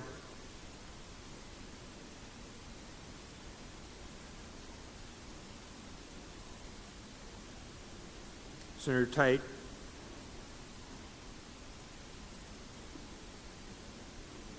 Thank you, Mr. President. I'd like to go to item number 69, House Bill 1076, and that's the title be read. Mr. Clerk, please read the title. Bill 1076, Safeguarding American Veteran Empowerment, SAVE Act, Create. I'd like to explain the conference report. You're recognized, Senator. Senators, House Bill 1076, substance-wise, did not change. There was some wording that had to be changed. Lines, let's see, 61 and 62, it said the Veteran Affairs Board. It needed to say the State Veteran Affairs Board. That appears a few other places in the bill where we needed to insert the word state. And then also on lines 82 through 84, remove the word data center. And that's an explanation of the conference report. There's no questions. I ask for usage by morning roll call. No questions. Use of the morning roll call has been requested. Anyone object to that procedure? We're voting no. Present. Seeing none, the bill passes by use of the morning roll call. Senator Fillingham. Senator Wiggins. Pass and retain. Senator Carter. Senate, we're on 72. Senator Carter, you're recognized. Thank you, Mr. President. I will admit that this session has been extremely contentious for me, and I've had to start wearing glasses. But we'll we'll call it 72 and have the title read. Mr. Clerk. House Bill 1305, Municipally Owned Energy Distribution System Expand Oversight. Maybe usual. Well, my motion is we adopt the conference report and be recognized to explain. You're recognized to explain. So if you look at lines 51 through 64, so this was the bill that punted to the PSC to whenever you have grading systems on water authorities and all that other stuff. We had some issues in committee, so we reduced it to D and F districts, and that's a change in the committee. And I'll answer any questions. Seeing none, Senator, we're ready for your motion. Passage on the morning roll call. Use of the morning roll call has been requested. Anyone object? Opposed voting no. Turner Ford, no. Anyone else? Blackman, no. Anyone else? Present? Seeing none, the bill passes by use of the morning roll call. 2 noes noted. 73, Senator Carter. I ask it up and have the title read. Mr. Clerk, please read the title. House Bill 1563, Municipal Utilities, Revised Composition of the Commission. I ask adoption of the conference report be recognized and explained. You're recognized, Senator. Again, we're going back to the bill that we passed earlier on in session that Senator Williams handled on the grading system as far as water systems go. With this, it goes back to a DNF district on the rating. It's the commission, and if there are any questions, I'll be happy to explain. Seeing no questions, Senator, we're ready for your motion. Passage on the morning roll call. Use of the morning roll call has been requested. Anyone object? Opposed voting no. Present? Thank you. Blackman? No. Anyone else? Bill passes by use of the morning roll call. Senator Fillingane? Senate, we're on 74.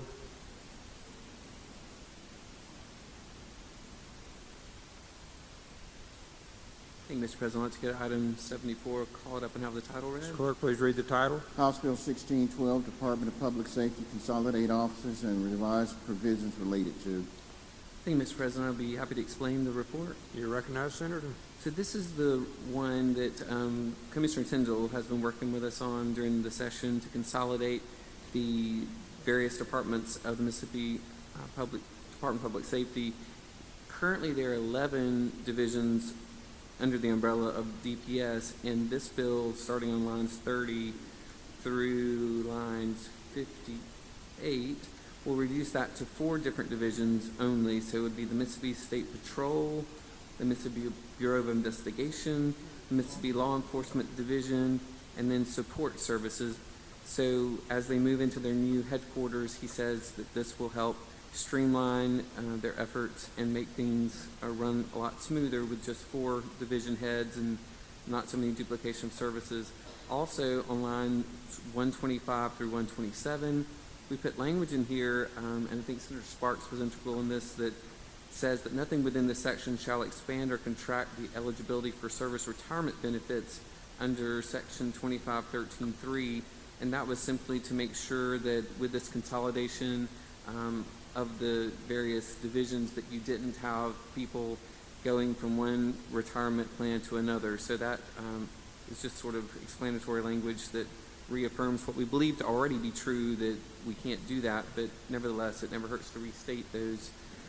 Then there's a section on lines 198 and 199 talking about the fee that is paid by pathologists to do autopsies for the state of Mississippi. I think that fee hadn't been changed in a number of years, and so it would go to $1,200. Similarly, there is a fee change on into the bill a little bit for, I think, salvage titles, salvage certificate of title, that would go to $125 on lines 434, and then on line 437, the Department of Public Safety may charge a fee in the amount of $50 for performing any vehicle identification number verification on a vehicle.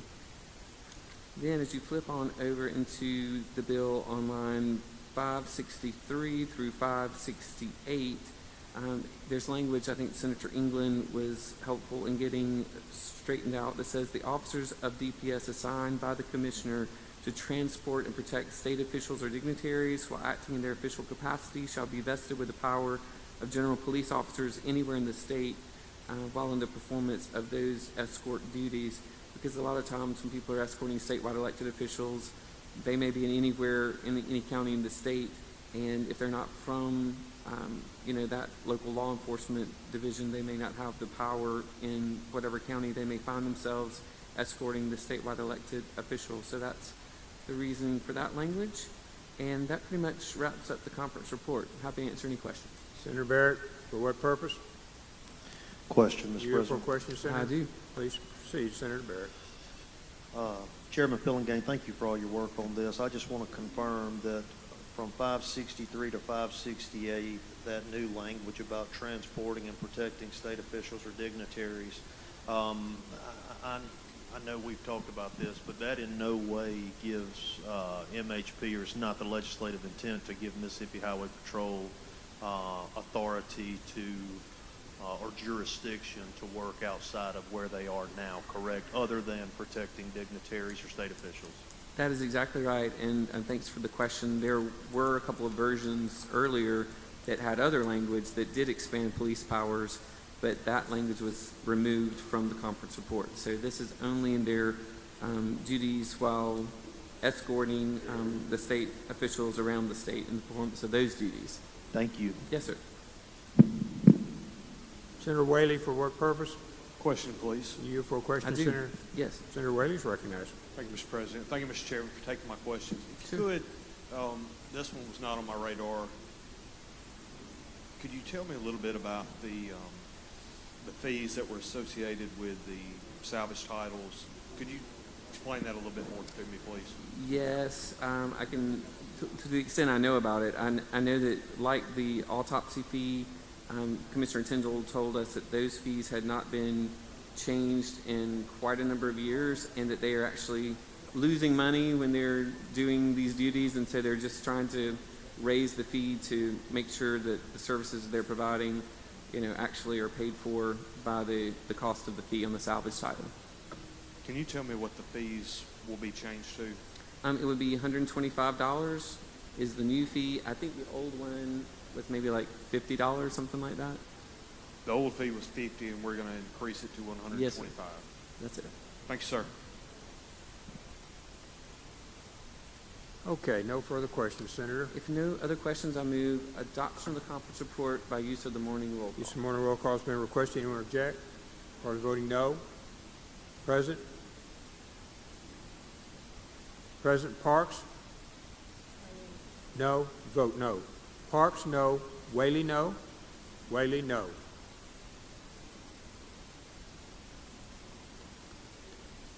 Present?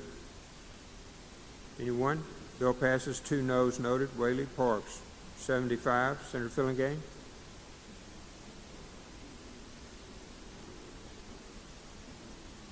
$75, Senate.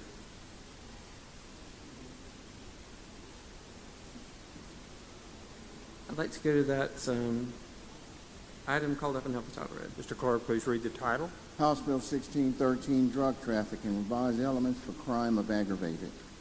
The motion is going to be that we do adopt the conference report. Mr. President, I'll be happy to explain. You're recognized to explain, Senator. Thank you, Mr. President. So if you'll look on lines 362 and 363, what we're doing in this particular section of the code is under the aggravated drug trafficking section. In almost all the other areas of trafficking within the code, you have both a weight-based amount that equals that particular crime, and then you have a pill count that equals to that same crime. Because a lot of times nowadays, the drug cartels are using pill presses to crank out these pills, and they'll lace them with fentanyl or something along those lines. And so when you're prosecuting those particular individuals, you sometimes can use the weight-based particular measurement, depending on what drug it is, but in certain circumstances, you also need to have a pill count option. So in this particular section of aggravated drug trafficking, there had been no pill count that had been created or put into the code that equaled aggravated trafficking. So we have put, you'll see on line 363, the number of 267 dosage units which in Jud B we roughly equated to that particular same weight-based measurement for aggravated trafficking. And the House had a different number, but they've come to our number of 267 on that particular aggravated trafficking, which obviously carries a fairly hefty sentence term of not less than 25 years, no more than life in prison, or a fine of not less than $5,000 or more than $1 million. So that's the aggravated trafficking part of that. And then in Section 2, you will see a separate part of the bill that talks about knowingly, intentionally creating, using abortion-inducing drugs, starting on line 408, which is defined as a medicine, drug, or other substance prescribed or dispensed with the intent of terminating the clinically diagnosable pregnancy of a woman to cause the death of the unborn child, except as otherwise provided by the laws of the state of Mississippi, which of course that includes to save the life of the mother or in cases of rape, which is the current law in the state. This includes the use of those drugs known to have abortion-inducing properties, and specifically you're talking about mifepristone and misoprostol are the two drugs that are used for that purpose. This definition does not apply to the drugs that may be known to cause those abortion-inducing qualities, but are prescribed for other medical indications, such as, starting in line 419, chemotherapeutic agents and diagnostic drugs, or used in the course of medical care that is lawful under the laws of the state of Mississippi within the physician's reasonable medical judgment and the applicable standard of care, including but not limited to the treatment of miscarriage, ectopic pregnancies, fetal demise, induction of labor, and management of postpartum complications. So those are the two parts of this conference report. I'm happy to answer any questions. Seeing no questions, Senator. Move adoption of the conference report by use of the morning roll call. Use of the morning roll call has been requested. Anyone object? Mr. Court is voting no. Mr. Clerk, Madam Secretary. Blunt, no. Bryan, no. Butler, no. Mumford, no. Hickman, no.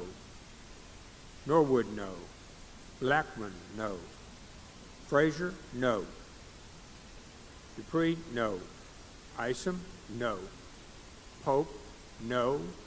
Jackson, no. Turner Ford, no.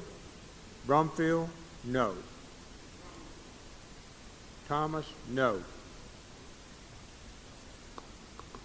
Anyone else? Present? Voting present? Seeing none, the bill passes. Use of the morning roll call, noes noted. Senator Bryan? I ask that the title be read. Mr. Clerk, please read the title on 76.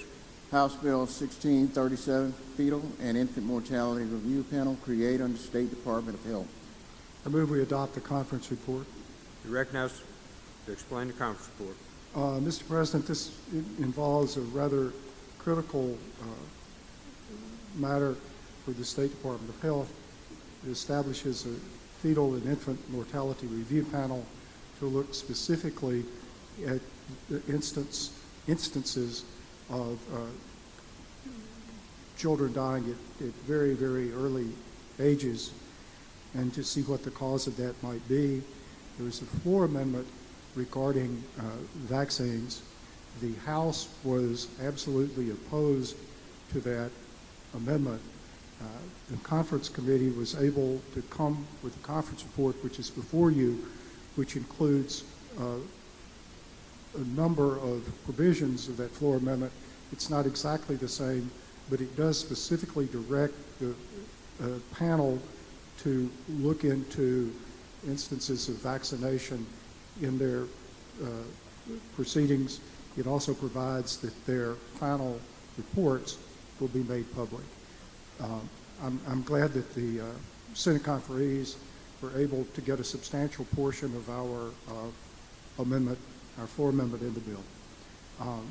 Having said that, if there are no questions, I suggest use of the morning roll call. Seeing no questions, use of the morning roll call has been requested. Anyone object? Voting no. Present? Seeing none, thank you, Senator Bryan. Senator Wiggins? Senator Wiggins? Senator Fillingane? 78, Senate.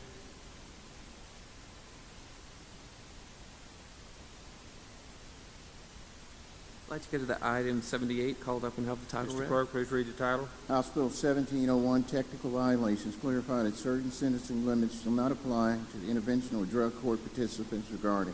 The motion is that we do adopt the conference report. If you'll recognize Senator Sparks to explain. Senator Sparks, you're recognized to explain the conference report.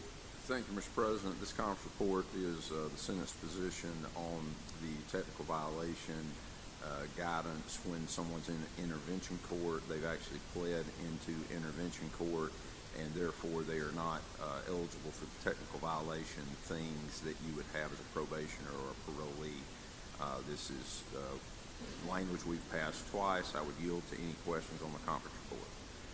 Seeing none, we're ready on your motion, Senator. Motion would be adoption of the conference report on the morning roll call. Use of morning roll call has been requested. Anyone object? This record is voting no. Present? Seeing none, bill passes by use of the morning roll call. Senator Wiggins? We're on 79, Senate. Thank you, Mr. President. Go to item 79, call that up, ask the title be read. Mr. Clerk, please read the title. House Bill 1752, salaries of judge, delete provisions setting at level recommended by State Personnel Board. My motion will be that we do adopt the conference report, Mr. President, and then after that vote, I will have another motion, but I ask that I be allowed to explain. You're recognized. Thank you, Mr. President. We passed the appropriation bill. This is the raises for our justices and judges, and as we said, this is the enacting legislation and has the salaries laid out in those. And I'm just going to go through them real quickly. Until the end of this year, the justices are at the same amount. Then after January 1 of 27, the Chief Justice goes up to $194,171. Presiding justices are $190,614. Associate justices $187,625. Now I'm going to say this, that in appropriations, the title is SPB, and so what we did is we've requested that the SPB give us the numbers, and I've expressed all of that and explained all that. The salaries that you're seeing are actually a reflection from the appropriations, which reflects what is the minimal SPB recommendation that they gave us. When we came in during the hearings, they provided us what the maximum recommendation was. Both the House and the Senate requested what is the minimal based on cost of living and everything like that compared to other states. So what you're seeing is the raises, the 4-year incremental raises based at the SPB minimal amounts. And as you heard in the appropriations, there's really only certain ones. Let me say that there's really only a few positions that even got a raise, and the judges are getting a raise, as we did through LBR. Going to the Court of Appeals, after January 1, 27, Chief Judge goes to $182,624. Associates Judges, Court of Appeals to $179,871. Then after January 1, 2027, Chancery Judges are raised to $171,063. This is after they are currently at the $158,000 mark, and that will remain until 26. And then the circuit judges are also at $171,063 after January 1, 27. And then on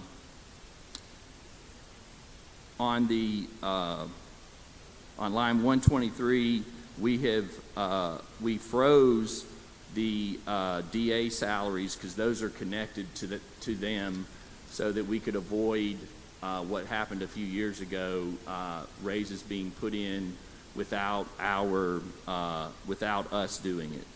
And so, Mr. President, my motion is that we do adopt the conference report. And Senator McClendon, for what purpose? Question, please, You Mr. yield, President. Senator. I Senator do. McLennan's recognized. Thank you, Mr. President. Thank you, Mr. Chairman. You said these raises were comparable to cost of living? Yeah, so to explain it, when we went into the appropriations process, the judges, justices, and remember, everything's based on the Chief Justice salary, and when they came into the subcommittees, and which was completely fine, they asked for the what is the maximum of the SPB recommendations, and when their explanation to us was when they looked at other states and compared them to other states, then they were 50th or 49th. However, I think myself and Senator DeBar and others had some questions and said, hey, what does that look like when you factor in the cost of living there? Well, that when you factored in the cost of living, the salaries compared to other states became, we actually went up to like 27th or 25th in the country. So then what we asked for from SPB is like, okay, understanding where we are and what the market is, what is the minimal salary increase? And so that's what this is. SPB worked with us to get those numbers. And I know that's a long explanation, but I wanted you to know where we got this. Oh, and definitely, I really appreciate that explanation, because you're saying that our judges, with the cost of living, are presently at 27th in the country. Based on the information that we were provided by SPB when we asked for that, yes. And what are our teachers? I would defer, but we're in the range of 53,000 or something. But let me be fair. I think I know where you're going. I mean, there are fewer justices and judges across the country, and the SPB was comparing what I call the Supreme Courts of each of the states and what their salaries were. And when we got that information, the salaries were within a range. So in one instance, I guess we're saying where you're going is it may be apples to oranges, and we were looking at apples to apples. However, I do think your point is well taken about where our teachers are and what we have. And I think it's definitely spot on to say apples, because, you give the apple to the teacher, but I don't think they're getting the apple. I think they're not even getting an apple seed. But yet we're giving some of our highest paid employees $20,000 raise. Is that correct? I don't. Who? The justices? Well, so like the Chief Justice is at $181,491 based on that, and then in January of 27 goes to $194,171. 13,000. And I will say, and look, when they came in, and the maximum number originally was over 200 and about 204,000. And there are, to be fair, there are other Supreme Justices, and I'm using that term broadly, in other states that are making over that. But we, as the appropriators, were not willing to go that, obviously, for the reasons I've expressed, we're not going to go there. Do you think if we would have had the same number of judges as we do teachers, we would have given this raise? Well, there is an element of supply and demand, and from a standpoint of there's only one Chief Justice, I think that's probably fair. But I hear you. Thank you. Thank you.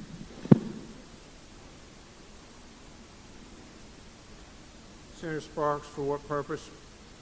Question, Mr. Do President. you for a question, Senator? I do. Thank you, Mr. President. Thank you, Mr. Chairman.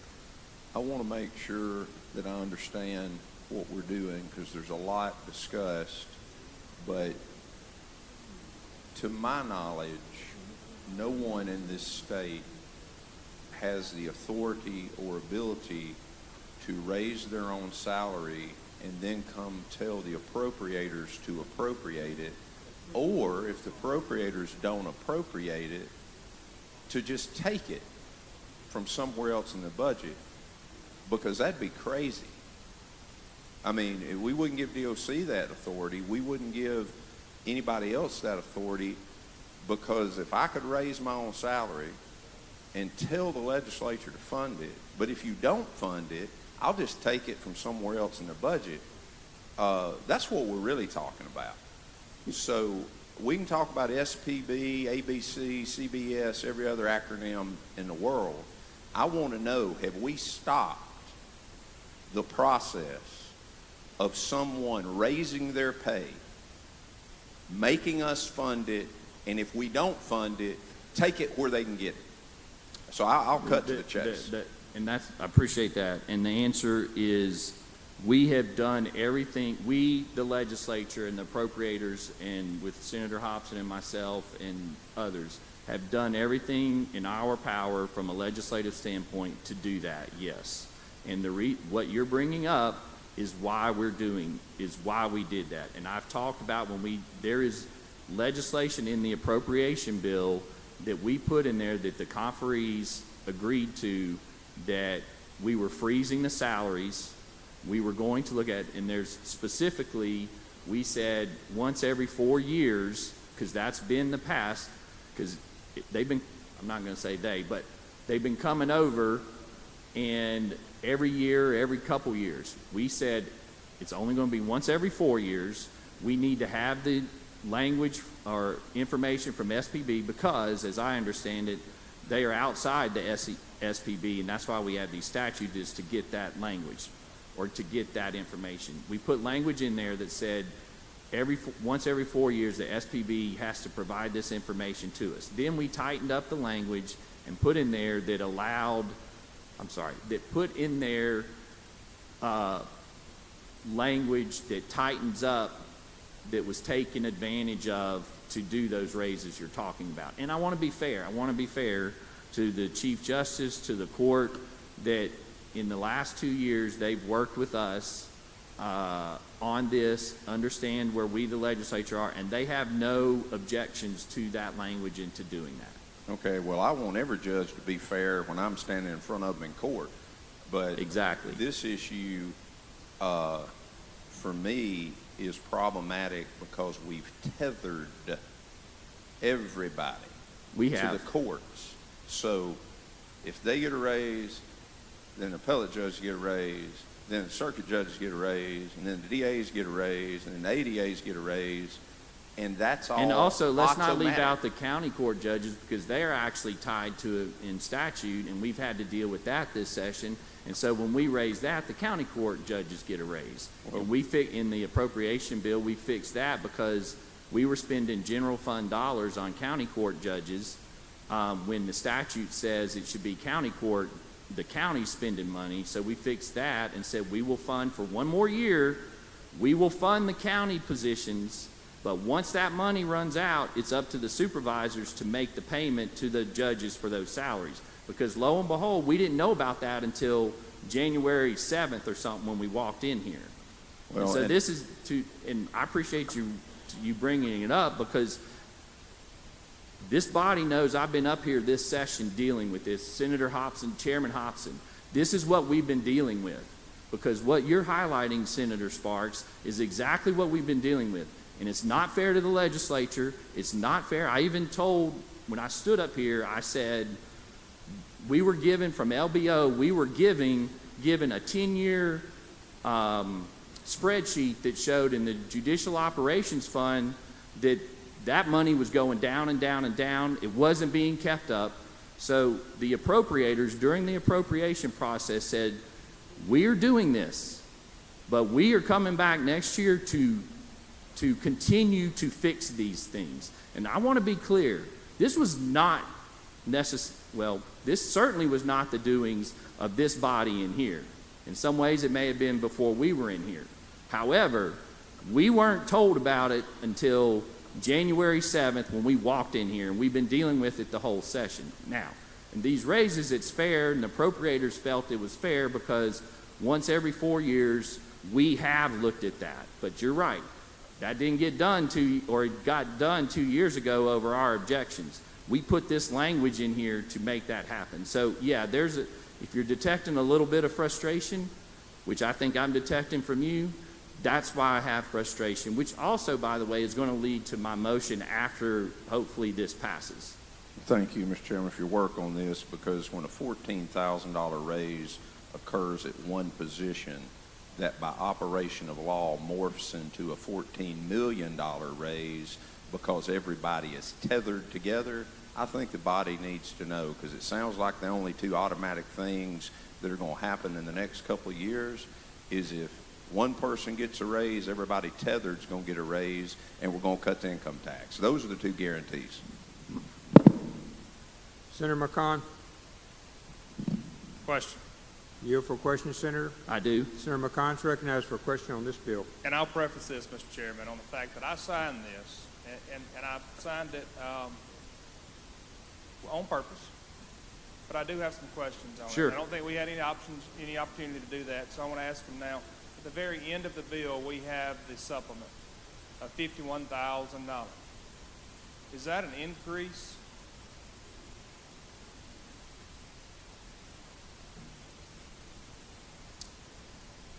$51,830 plus any applicable fringe No, that, benefits. if you're looking at starting at line 336, that references what I was talking about the county judges. So it says there should be transferred to the county for each county court judge payment in monthly installments from the Judicial System Operation Fund. That's what I was talking about. And then that right there, plus any applicable fringe benefits resulting from this amount, the county shall submit reimbursement requests monthly to the AOC for payment of the monthly installments of the annual salary supplement. That's what I was talking about, and that's the issue. And what, during the appropriations process, what we were told was there are counties, whoever it is in the counties, not submitting reimbursement. And mind you, money gets sent to AOC, and the counties pay the judges, and then they submit reimbursement. What we were told as appropriators is the reimbursements were not being submitted timely, and they were not being submitted correctly. And so this language is there to require that. And that's what I was saying to Senator Sparks.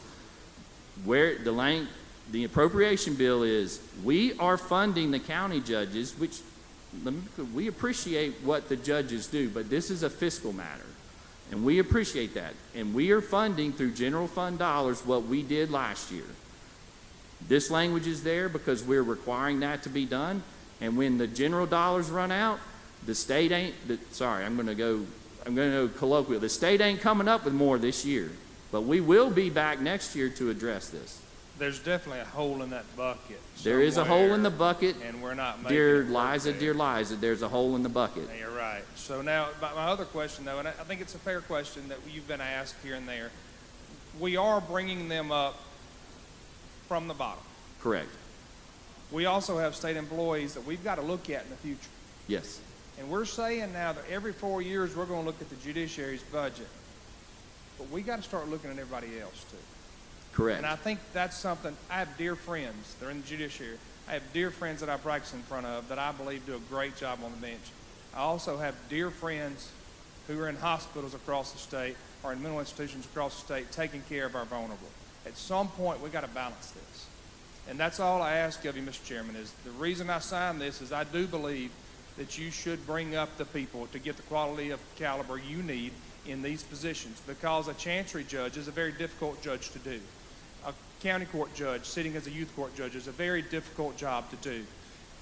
Criminal court judges, our circuit court judges, they have some very difficult decisions, and those are not to be taken lightly. But at the end of the day, we've got to look at the fact that from the bottom all the way up, our system is broken because we promised that we were going to put SEC squared in place, and we're not doing it across the board. So I would just ask you to continue to look at that with me for everybody. I certainly will. You have my my word that we will continue to work on that. I know you, Senator Hobbs and I have had long conversations this session, so you have my word. And we will be, and I can say this from the appropriators on the House side, we had that, and we are committed to looking at this, to working on this next year to get these things better. And as far as raises for the other folks, yes, definitely. I think we need to look at that because, I mean, I read the salaries out to you. You know, they speak for themselves from that. And people need to be paid what they're worth. But as you know, we just passed a $7 billion budget. There's only been one or two that are getting raises this year, and these are them. My last question would be, do we know how much this would be, the physical impact of this? How much it will cost the state? I don't remember, and I know Mr. Chairman's up top there. So I don't have the exact number, but I think Senator Sparks said he used the term 15 million. I would submit that would be about right. Probably more than that. When you add all the judges across the state and fringe benefits and all that. Thank you, Mr. Chair. Thank you, Senator McCon. Other questions on the bill? Other questions on the bill? Senator Wiggins, you're recognized. My motion is that we do adopt the conference report, and I appreciate the discussion. I would ask that we do adopt the conference report, and then, Mr. President, I do have a motion after that. By the morning roll call, Senator? Yes, by the morning roll call, Mr. President. Use of the morning roll call has been requested to adopt the bill. Anyone object to that procedure? Does anyone want to be recorded as voting no? Ms. Clerk? Chisholm, no. Hartness, no. Whaley, no. Blackwell, no. Dupree, no. McClendon, no. Tate, no. Hill, no. Anyone else, no. Presence. Anyone present? Berry, present.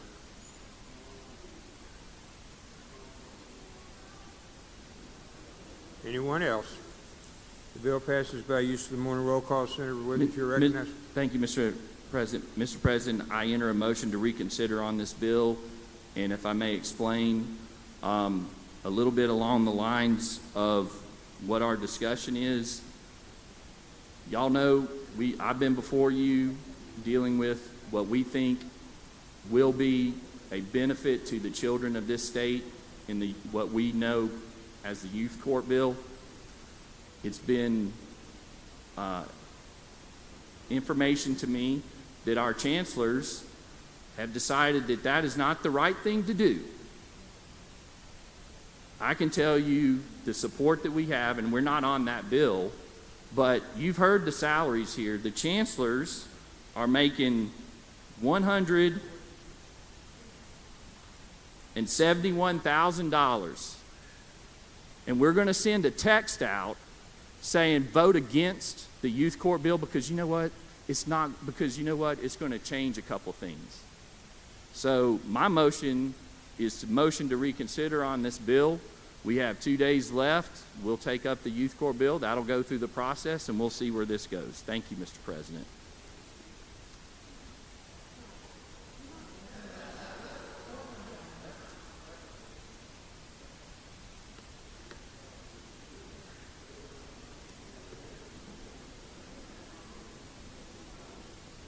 Senator Bryan. Senator Barr. Senator Barr.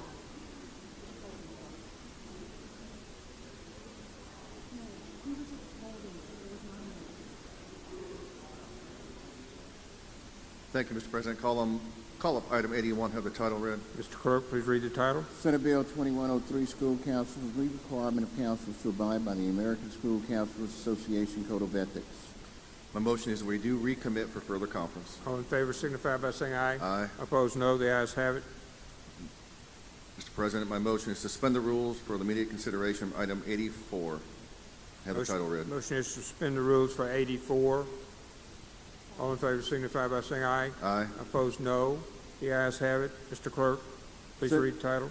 Senate Bill 2294, Mississippi Future Innovators Act, an act to require high school computer science, or CTE, with embedded computer science course. My motion is we do recommit for further conference.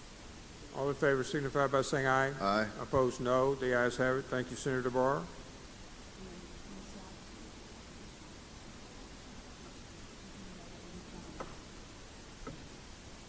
Okay, Senator Michelle, for what purpose, sir? I ask that we suspend the rules for the consideration of item 87, please, Mr. President. Motion is to suspend the rule for 87. All in favor signify by saying aye.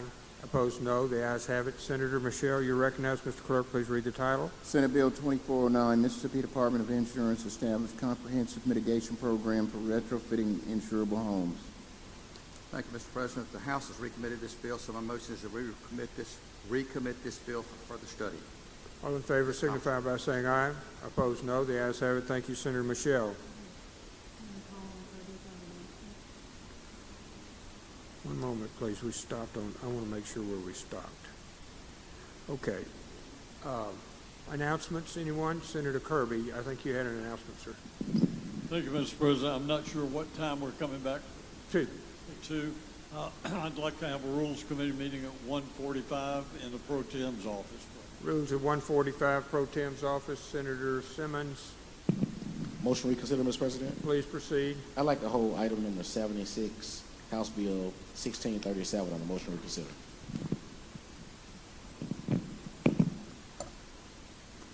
To the chairman. Senator Bryan, to the chairman. Okay. Senator Fillingane.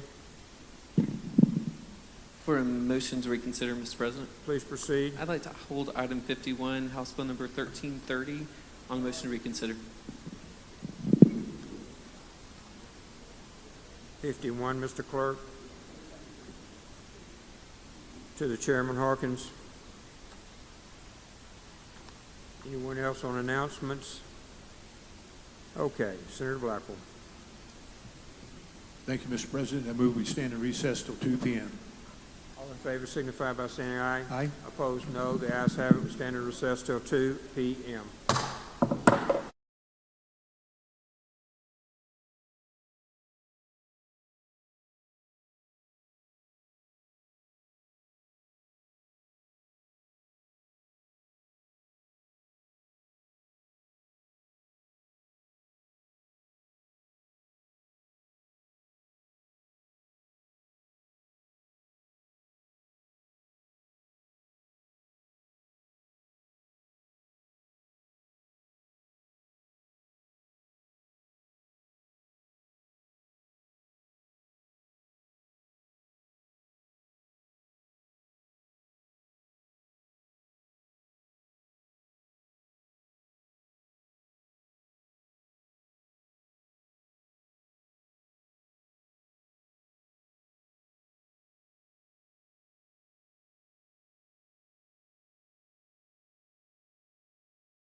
National High School Coaches Association Hall of Fame. If no questions asked for use of order roll call for final passage. Use of roll call. Member question, anyone object? Mr. Carter voting no. Present. Seeing none, the bill passes by use of roll call. Senator Kirby. Ask for immediate release of that item as well. Seeing no objection, granted. Senator Kirby. Thank you, Mr. President. The next item is Senate Resolution number 129. I'm sorry. Senate concurrent. Back up. House concurrent. There you go. Resolution number 64. Suspend the rules and take it up, please. Motion to suspend the rules, take up that issue, that resolution. All in favor signify by saying aye. Aye. Opposed, no. The ayes have it. Please proceed. Thank you, Mr. President. Ask the title be Mr. read. Clerk, please read the title. House concurrent resolution number 64, legislature extend 2026 regular session and set date of sine die adjournment. Make your usual motion, Mr. President. Usual motion. All in favor signify by saying aye. Aye. Opposed, no. The ayes have it. You're recognized. Thank you, Mr. President. Ladies and gentlemen of the Senate, this is the House concurrent resolution extending the session on paper to April the 15th. As you know, the Constitution, I think it reads that we have to extend the session if we're going to extend it by 30 days. It says in here that it will be extended for 30 days, but the actual date of sine die will be April the 15th. And we could be called back.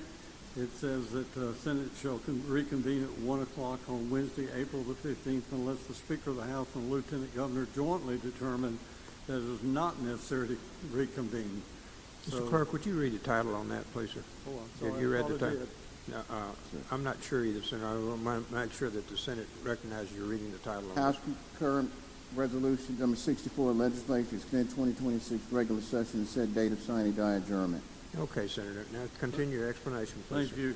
Thank you. So as I was saying, we would only reconvene if the Lieutenant Governor and the Lieutenant Governor and Speaker jointly asked that we reconvene. So no questions asked. You just want a roll call. Questions on the resolution? Seeing none, Senator. Use the morning roll call. Final passage. Use of more roll call has been requested. Anyone object? Or voting no? Chisholm, no. Hartness, no. Hill, no. Anyone else? Anyone else? Seeing none, the bill resolution passes by use of the morning roll call. Thank you, Senator Kirby. Thank you, Mr. President. I ask for immediate release. Seeing no objection, granted. Thank you. All right, Thank you, Senator, Mr. we were President. on 82. Senator Fillingham, pass and retain. 83 was Fillingham, pass and retain, Senator. Pass and retain. 84 we did. 85 is Fillingham again. Pass and retain. 86, Fillingham again. Pass and retain. 87 we did already, Senate. 88, Bryan. Senator Bryan. Senator Bryan. Senator Whaley, 89. Senator Whaley, you're recognized. We're on 89, Senate. Thank you, Mr. President. Let's go to item 89, called up and have the title read, Mr. please. Clerk, please read the title. Senate Bill 2637, Northeast District, allow greater flexibility regarding where the livestock show may be held. I'd like to be recognized to explain the You're conference recognized. rules. Thank you, Mr. President. The exact same language that we have dealt with the last few times that we've discussed this, with the addition of putting a 2-year repealer in the bill. That's an explanation of the conference report, and I'll yield for any questions. Seeing none, you ready for your motion, Senator? Move for adoption by the use of the morning roll call. Use of the morning roll call has been requested. Anyone object? It's recorded voting no. Present. Seeing none, passes by use of the morning roll call. Thank you, Senator Whaley. Senator Fillingham. Pass and retain. Senator Wiggins. Senator Wiggins. Pass and retain. Senator Wiggins. Pass and retain. Senator Wiggins. Senator Harkins, for what purpose? I'd like to suspend the rules, go back to item 51 on today's calendar, and my motion would be that we reconsider the vote by which the bill passed. Okay, 1 second, please, Senator. 51 is on page 6. House Bill 1330. 51 on page 6. Motion is we suspend the rules to go back. Motion is suspend the rules. All in favor signify by saying aye. Aye. Opposed, no. The ayes have it. All right, Senator. My motion is we reconsider by the vote by which the conference report was adopted. Motion is to reconsider the vote. All in favor signify by saying aye. Opposed, Aye. no. The ayes have it. Senator Harkins. Thank you. My motion is we recommit the bill for further conferencing. Motion is to recommit. All in favor signify by saying aye. Aye. Opposed, no. The ayes have it. Senator Harkins, bill is recommitted. Senator Harkins, you recognize. Thank you. I'd like to also suspend the rules to go back to item 50. Go to item 55, Senate Bill number 2848, and have the title read. Motion is to suspend the rules to go to 55 Senate Bill 2848. All in favor signify by saying aye. Aye. Opposed, no. The ayes have it. Mr. Clerk, please read the title. Senate Bill 2848, Motor Vehicles Revised Notices, Procedures to Owners and Lien Holders Regarding Towing and Sale of. Senator, you recognized. My motion is we recommit for the conferencing. Motion is to recommit. All in favor signify by saying aye. Opposed, no. The bill is recommitted. Thank you, Senator Harkins. And then, Mr. President, I'd like to go to suspend the rules and go to item 52 on today's calendar, House Bill 1761. Motion is to suspend the rule on House Bill 1761. All in favor signify by saying aye. Aye. Opposed, no. The ayes have it. Please proceed, Senator. Motion is recommit for further conferencing. Motion is to will you read the title, please, Mr. Clerk? House Bill 1761, Alcoholic Beverages Extend Repealers Relating to Festival Wine Permits. Motion is recommit further Motion to conferencing. recommit for further conference. All in favor signify by saying aye. Opposed, no. The ayes have it. Thank you, Senator Harkins. Appreciate your hard work today, last night, and the night before, and the night before. All right, we'll go back on the calendar, Senate. We were on 84, 85 was passed and retained, 86, 87 was passed, 88, Senator Bryan, passed and retained. 89 we covered, Senate. 90 is Senator Fillingane, passed and retained. Senator Wiggins,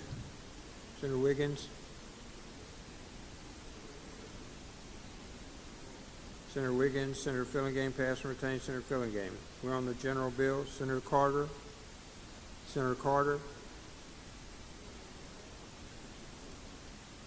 Senator Bryan.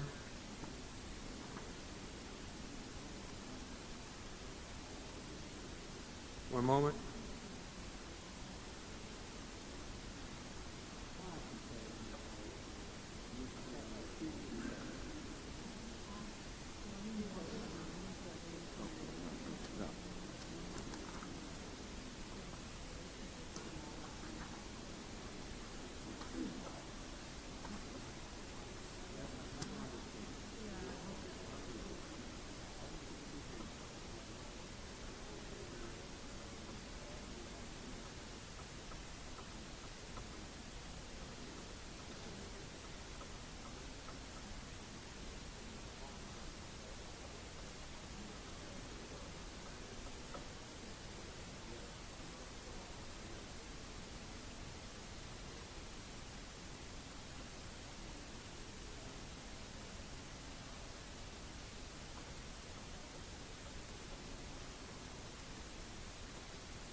Senate, does anyone have anything to bring up on the calendar?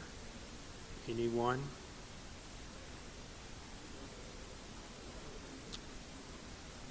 Okay, one moment, please. Senator Fillingane.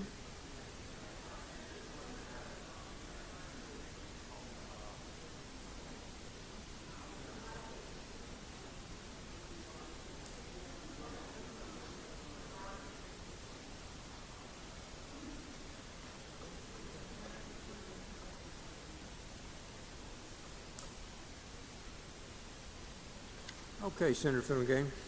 Thank you, Mr. President. I would like to move to suspend the rules for the immediate consideration of number 94 on today's calendar. One moment.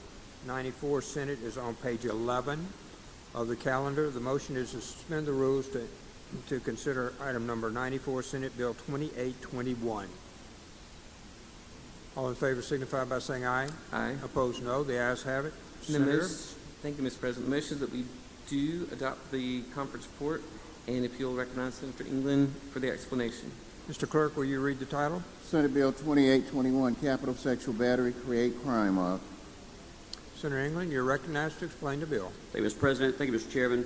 Ladies and gentlemen, this is the bill that we passed earlier this year that creates a capital crime for sexual battery of a minor under the age of 12. We added the word sexual back in front of the word organs in the bill, and we clarified with some other language.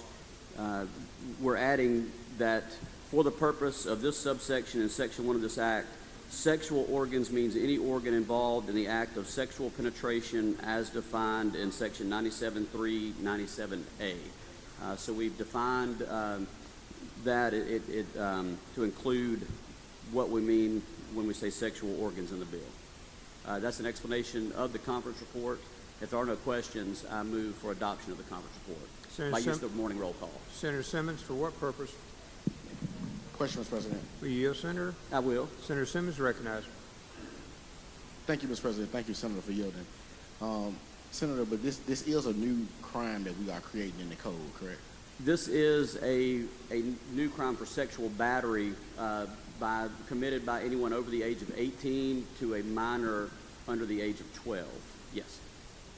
And so I'm trying to follow the conference report because we established a new crime.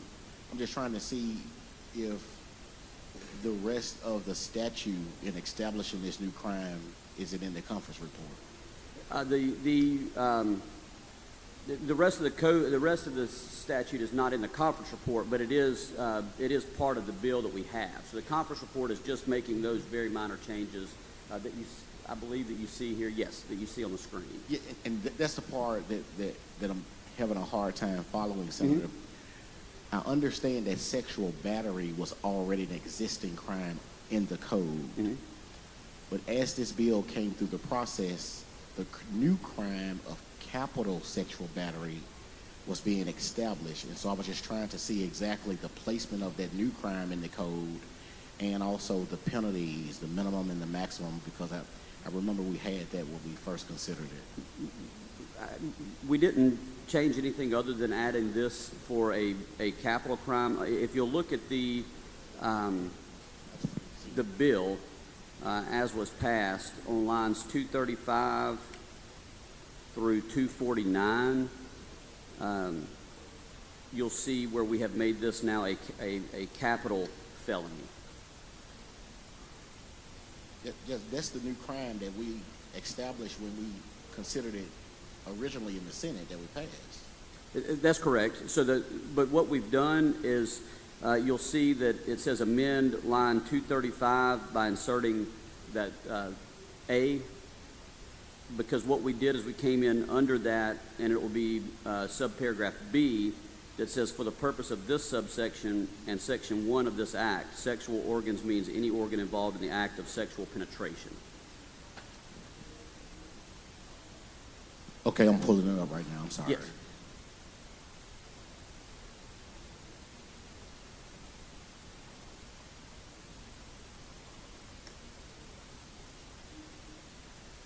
And Senator, I have 2 copies here at the well if you'd like me to provide you with a copy to look at, a hard copy. Yeah. be happy to do that. I'm looking at I'd like to have a copy.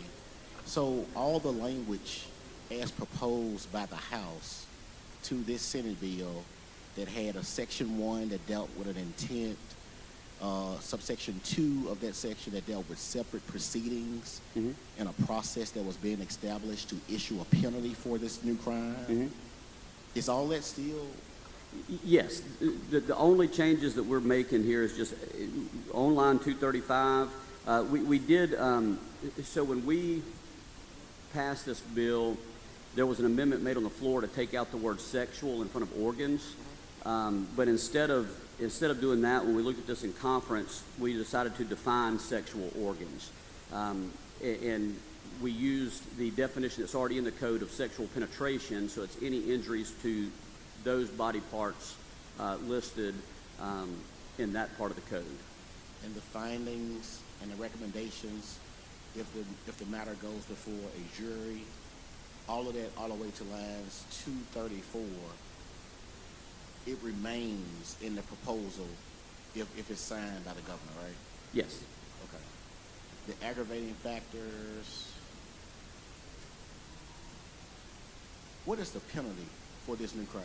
The maximum penalty for this new crime? It allows this crime to be eligible for capital punishment, so life imprisonment or the death penalty. Life imprisonment or the death penalty? That's correct. And what is the minimum that one could get if he or she violates this new crime called capital sexual battery? We didn't establish a minimum penalty. And with the penalties that are outlined starting at lines 206 through 234, under the code, because it's a sex crime, they are still day-for-day penalties, right? I believe so. That's all current language, and we didn't change any of that. We just added this penalty. Like at line 223, where it says the first offense is not more than 40 years. So that's a day-for-day offense, like day-for-day offense because it's a sexual crime in Mississippi. If one is convicted of that, it's a day-for-day offense. Yes. Okay, thank you. Yes, thank you, Senator. Mr. President, if there are no other questions, I move for adoption of the conference report by use of the morning roll call. Senator Chisholm, for what purpose, ma'am? Question? Will you for a question, Senator England? I will, yes. Senator Chisholm is recognized. Thank you, Mr. President. Thank you, Senator. Yes. We set this age at 12 and under, is that correctly? Why would we set it so young? Why would we not set it at like at least 16? Because I know that at 16, if you give consent, then laws are different from 16 and under. That's a good question, and it's because it's dealing with because it's adding the death penalty.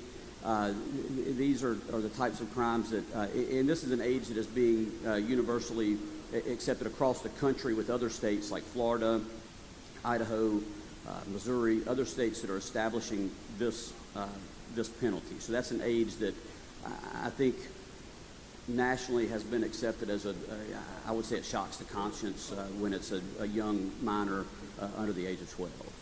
I understand, I do, but we're Mississippi, we're better than the other states in the United States, or in my opinion. I have a granddaughter that will soon be a teenager, and when she turns 13 and 14, if something like this happened, I would probably look on this law a whole lot different than what we're passing here. Yes, I understand. If we come back in other years and we want to address that further, I'm happy to visit with you on that. Thank you. Thank you. Thank you, Senator. Senator Hickman, for what purpose?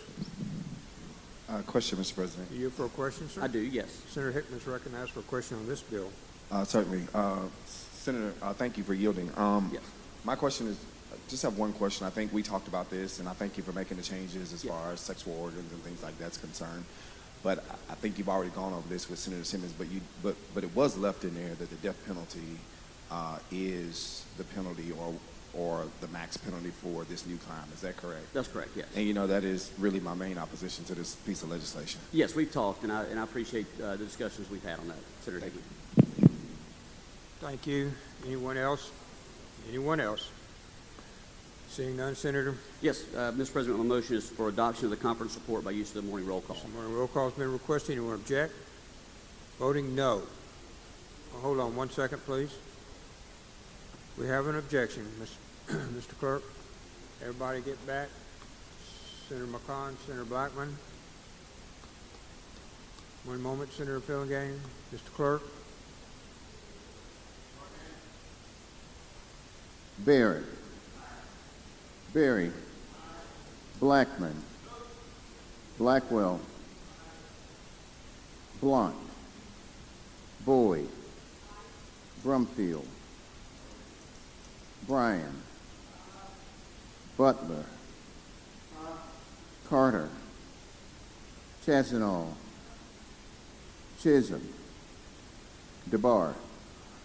Delano. Dupree. England. Fillingane. Frazier. Gillespie Ison. Harker. Hartness. Hickman. Hill.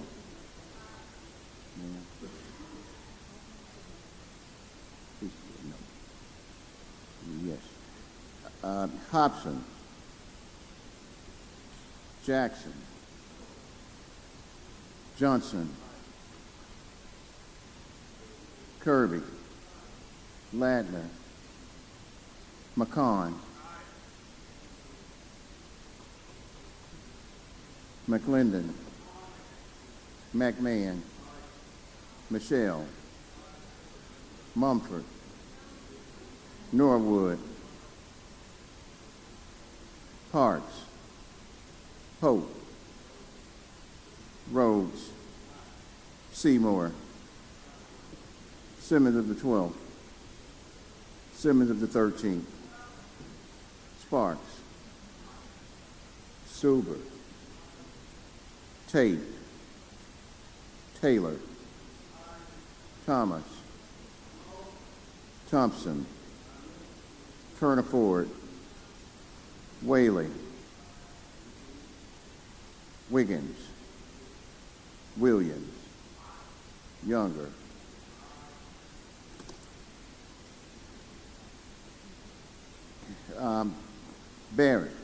Barnett. Blunt. Carter. Chisholm.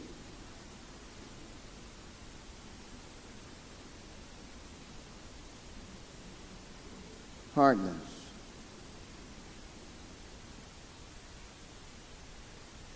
Hobson.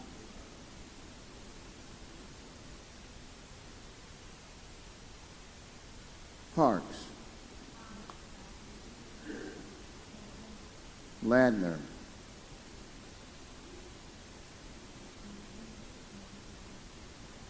Simmons of the 12. Tate. Wiggins. Voting yes or yea. Barrett. Berry. Blackwell. Boyd. Bryan. Butler. Chazanall. Chisholm. DeBar. Delano. England. Fillingane. Harkins. Hill. Hobson. Johnson. Kirby. McCon. McClendon. McMahon. Michelle. Parks. Rhodes. Seymour. Sparks. Suber. Tate. Taylor. Thompson. Whaley. Wiggins. Williams. Younger. Voting no or nay. Blackman. Brumfield. Dupree. Frazier. Gillespie Isom. Hickman. Jackson. Mumford. Norwood. Pope. Simmons of the 12th. Simmons of the 13th. Thomas and Turner Ford.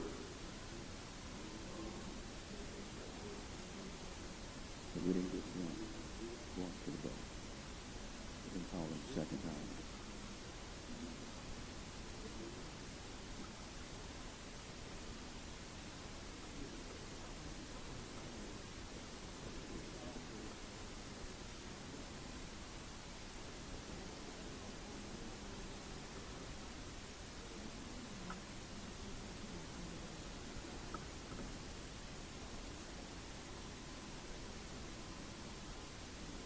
Senator Blunt, for what purpose?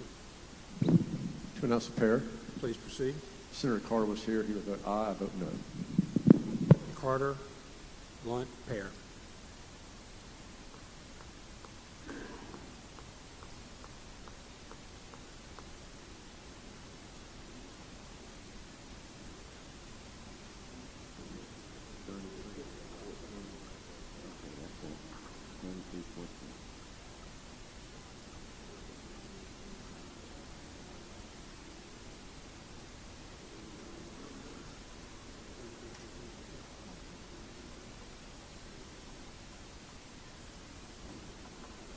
Voted 33-14, the bill passes. Thank you. Senator Fillingane.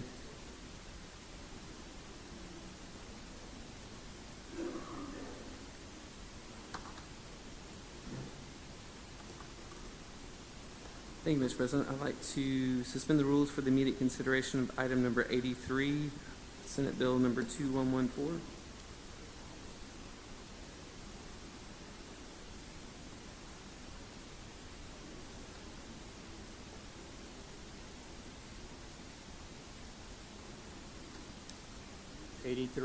Yes, sir. Is on page 10, Senate Bill 2114. Motion to suspend the rules. All in favor signify by saying aye. Aye. Opposed, no. The ayes have it. I'd like to go to the item called up and have the title read. Mr. Clerk, please read the title. Senate Bill 2114, Immigration criminalizes illegal entry under state law and require cooperation with federal authorities. The motion is that we do adopt the conference report, and I ask that you recognize Senator Hill to explain the bill.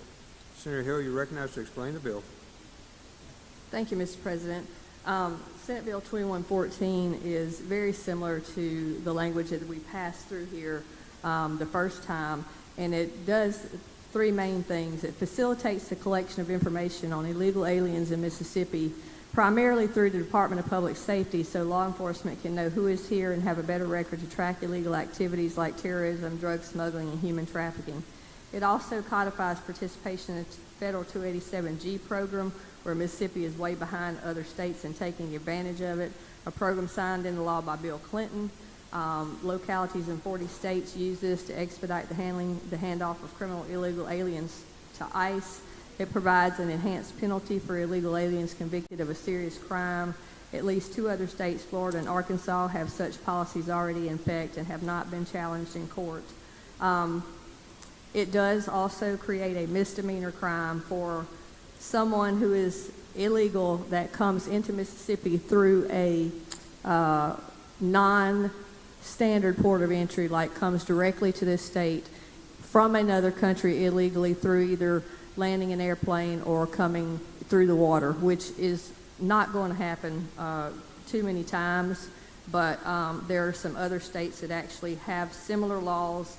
Actually, Texas is one that's in the Fifth Circuit, and our Attorney General has signed an amicus brief in support of that Texas law, along with 20 other Attorney Generals. The goal of it is to help our law enforcement better assist ICE with the handing off of these criminal illegals. The 287G is not going to require any more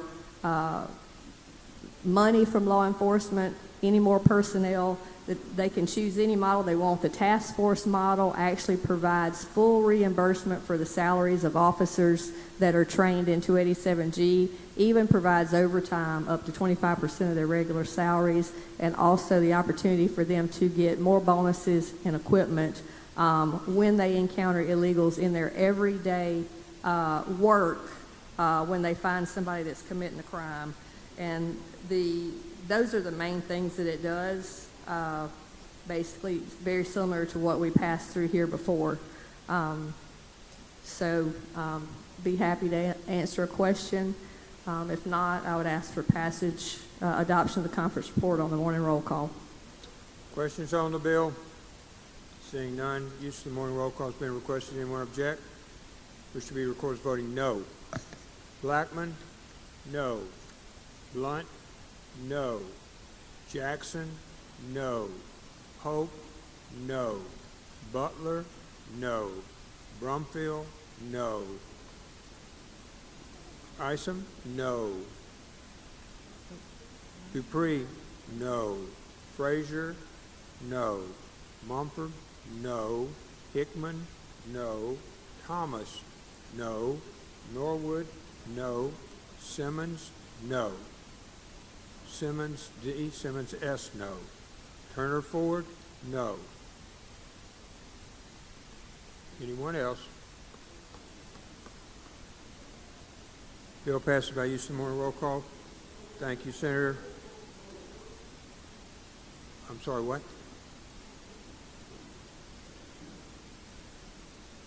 Senator Thompson? To the vote, Mr. President, to announce fair. Okay.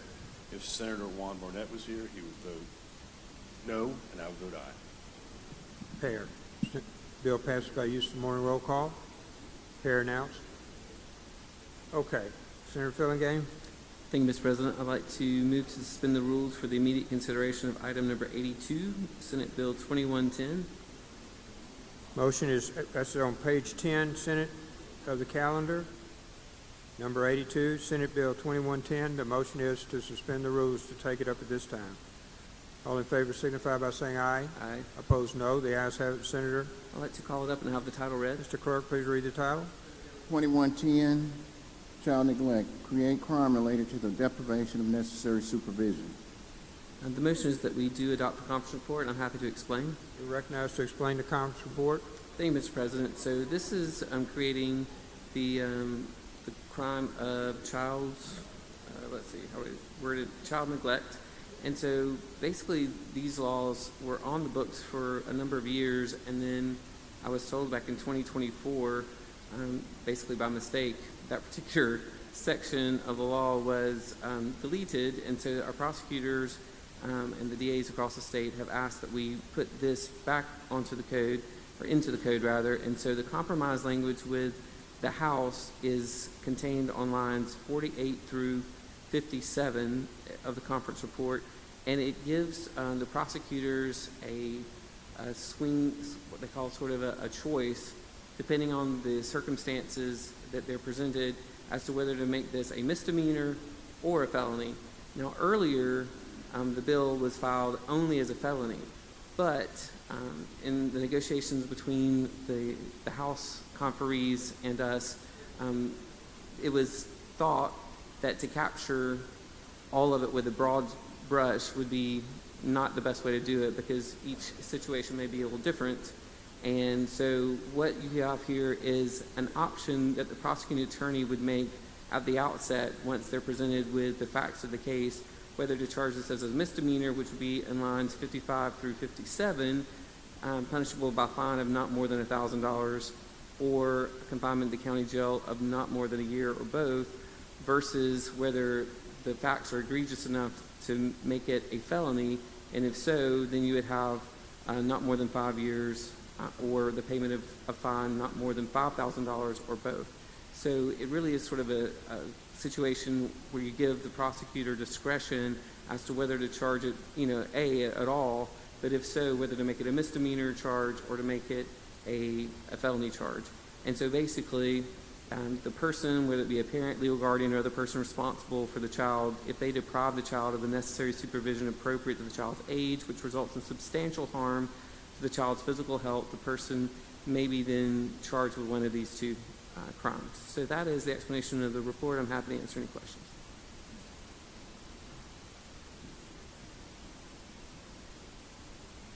Senator Turner Ford, for what purpose, ma'am?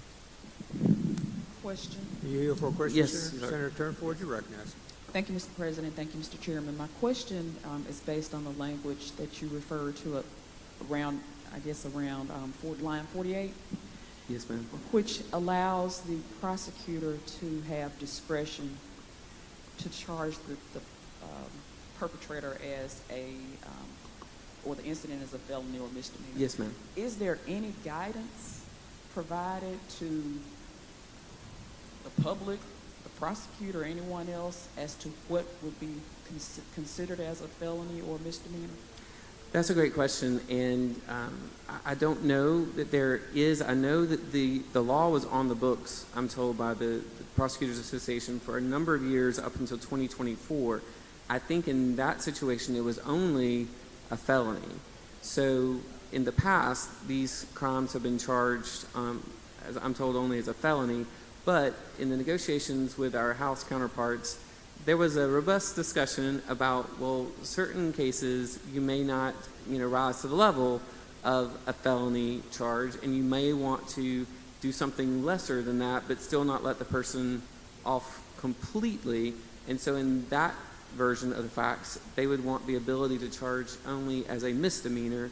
And again, these cases are the types of things like where, for instance, we discussed earlier, somebody has been hired to watch your child, and instead of, being on top of the situation, they let the child wander out into the street, and the child gets struck by a vehicle and has serious bodily injury, or they wander and fall into the pool, and they have a serious injury, doesn't result in death, because then there's a whole different set of the code that deals with the death of a child.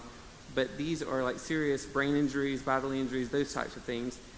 So that's kind of, I always like to know, what are we talking about? And those are the types of situations where somebody, I know there was a grandparent situation back home recently that was in the news where the grandfather was tasked with keeping the child for the parent for a period of time.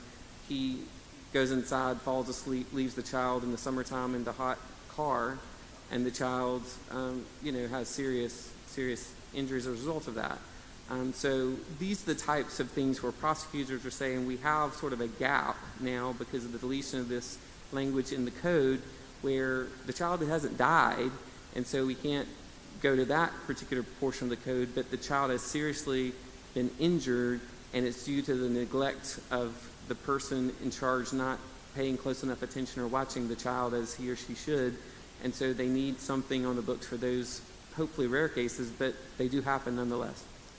Which I understand, but I think part of our job as legislators would be to codify laws that people can review, the courts can interpret, sure, and also so the general public will know what the offense is. And here we are about to adopt a conference report that gives, in my opinion, broad discretion to the prosecutor to decide how an offense should be charged without any type of guidance for the offense.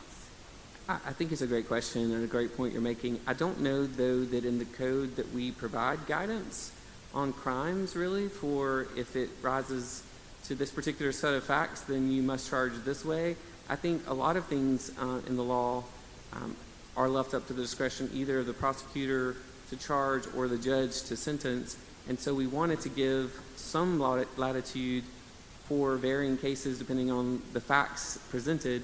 I mean, it would have been easy just to have kept it at a felony and say all of these things equate to a felony, but we wanted to give some discretion to the local prosecutors to say, well, if something doesn't, rise to the level where you think that person ought to have to pay $5,000 or, be incarcerated for up to 5 years, but yet there's still damage done to the child and you want to prosecute as a misdemeanor, we wanted to give the prosecutors that option as well.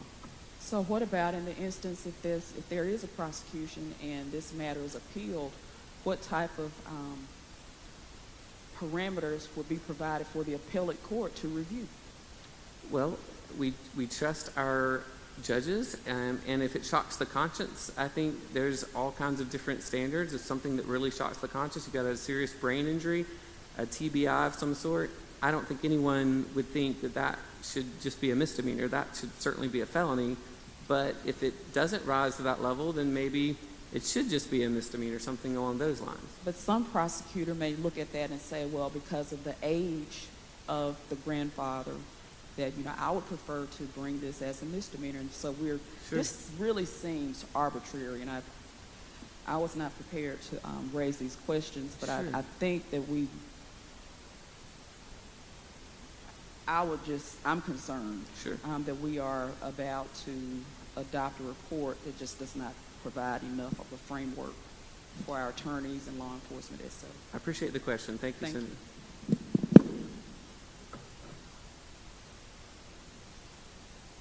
Senator Seymour, for what purpose? Question, Mr. President. Yes, Sure. sir. Absolutely. In this bill, What age group are you talking about? Well, it's defined as the child, so that would be obviously under 18 years of age.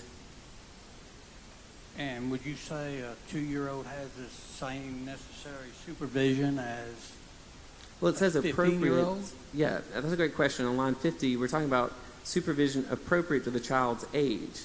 So obviously, if you're watching a crib baby, obviously you're going to have to pay much closer attention to the needs of that child who can't walk around and speak and talk and communicate, versus if you're talking about a 7 or 8-year-old, then there's a different level there. But yeah, it's talking about it's not defined in this bill. No, it is appropriate to the child's age. So whatever age that child is, the level of supervision has to be appropriate for that. I'm saying you've not defined supervision. We're getting into the parents' care or the grandparents' care of the children. Yeah. How are you going to say what's appropriate? Well, I mean, I understand if you leave one in a car and Yeah. you go in and take a nap or something, but say he's on your porch and he falls off, youngin being a youngin, and breaks an arm or maybe has a head injury. It wasn't an act of malice or not being a guardian. No. But you're giving this prosecutor, if he's wanting to make a name for himself, a broader avenue to go after somebody when there was no intent of harming the child. Well, then I think you have to also realize that you're talking about a jury as well. And so are you suggesting that a jury, despite a prosecutor in your set of facts who's trying to make a name for herself, who's trying to prosecute everybody, that the jury their peers is not going to recognize that in your set of facts that person should not be charged and convicted? Well, by it not being defined, I can't answer that. Well, same here. Thank you. Thank you, Senator Seymour. Senator Hill, for what purpose? Just a clarifying question. Sure. I believe I heard you say that similar statute has already been on the books. Correct. And what we're doing is giving them authority to charge a lesser crime in these cases. And even with the felony on the books, we have not seen a bunch of charges for people whose kids have had accidents. That's exactly right. The language for child neglect has been on the books up until 2 years ago. Yeah. Then it was, I think by error, deleted in a different change of the law that we were making.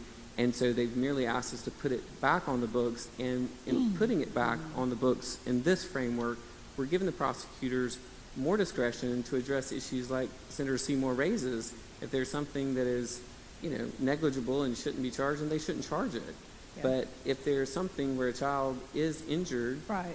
We want to be able to, and the prosecutors want to be able, we had testimony in the Judge B committee from the prosecutor in Madison County, right. where she had a situation where the child had wandered off and fell into the pool. The child did not die, but the child is going to be forever impaired. He has a serious traumatic brain injury, and that child was given to the care of this person that was tasked with watching that child, that toddler, and the child will never be the same again. Right. The prosecutor wants to be able to go after people like that, and yet currently in the code there's nothing that allows for that. Yeah. So we're simply trying to put that back into the code. And I think most of them know the difference between negligence and then mama thought one was watching them and daddy thought the other one was watching them and they slipped out the door. Exactly. Yeah. Thank you. Thank you. Seeing no further questions, Senator? Thank you, Mr. President. I would move adoption of the conference report by use of the morning roll call. Use of the morning roll call has been requested. Anyone object? Court is voting no. Seymour, no. Turner Ford, no. Blackman, no. Thomas, no. Isom, no. Dupree, no. Brumfield, no. Brumfield, present. Jackson, no. Pope, no. Butler, no. Anyone else? Present? Brumfield present. Anyone else? Bill passes by use of the morning roll call. Noes noted. Senator Fillingame. Thank you, Mr. President. I'd like to suspend the rules for the immediate consideration of item number 86, Senate Bill 2322. 2322, Senate, on page 10. Motion is to suspend the rules. All in favor signify by saying aye. Aye. Opposed, no. The ayes have it. Please proceed, Senator. I'd like to go to that item called up and have the title Clerk, read. please read the title. 2, driver's license, amend provisions related to. The motion will be to adopt the conference report, and you'll recognize Senator Hill to explain the... Senator Hill, you're recognized.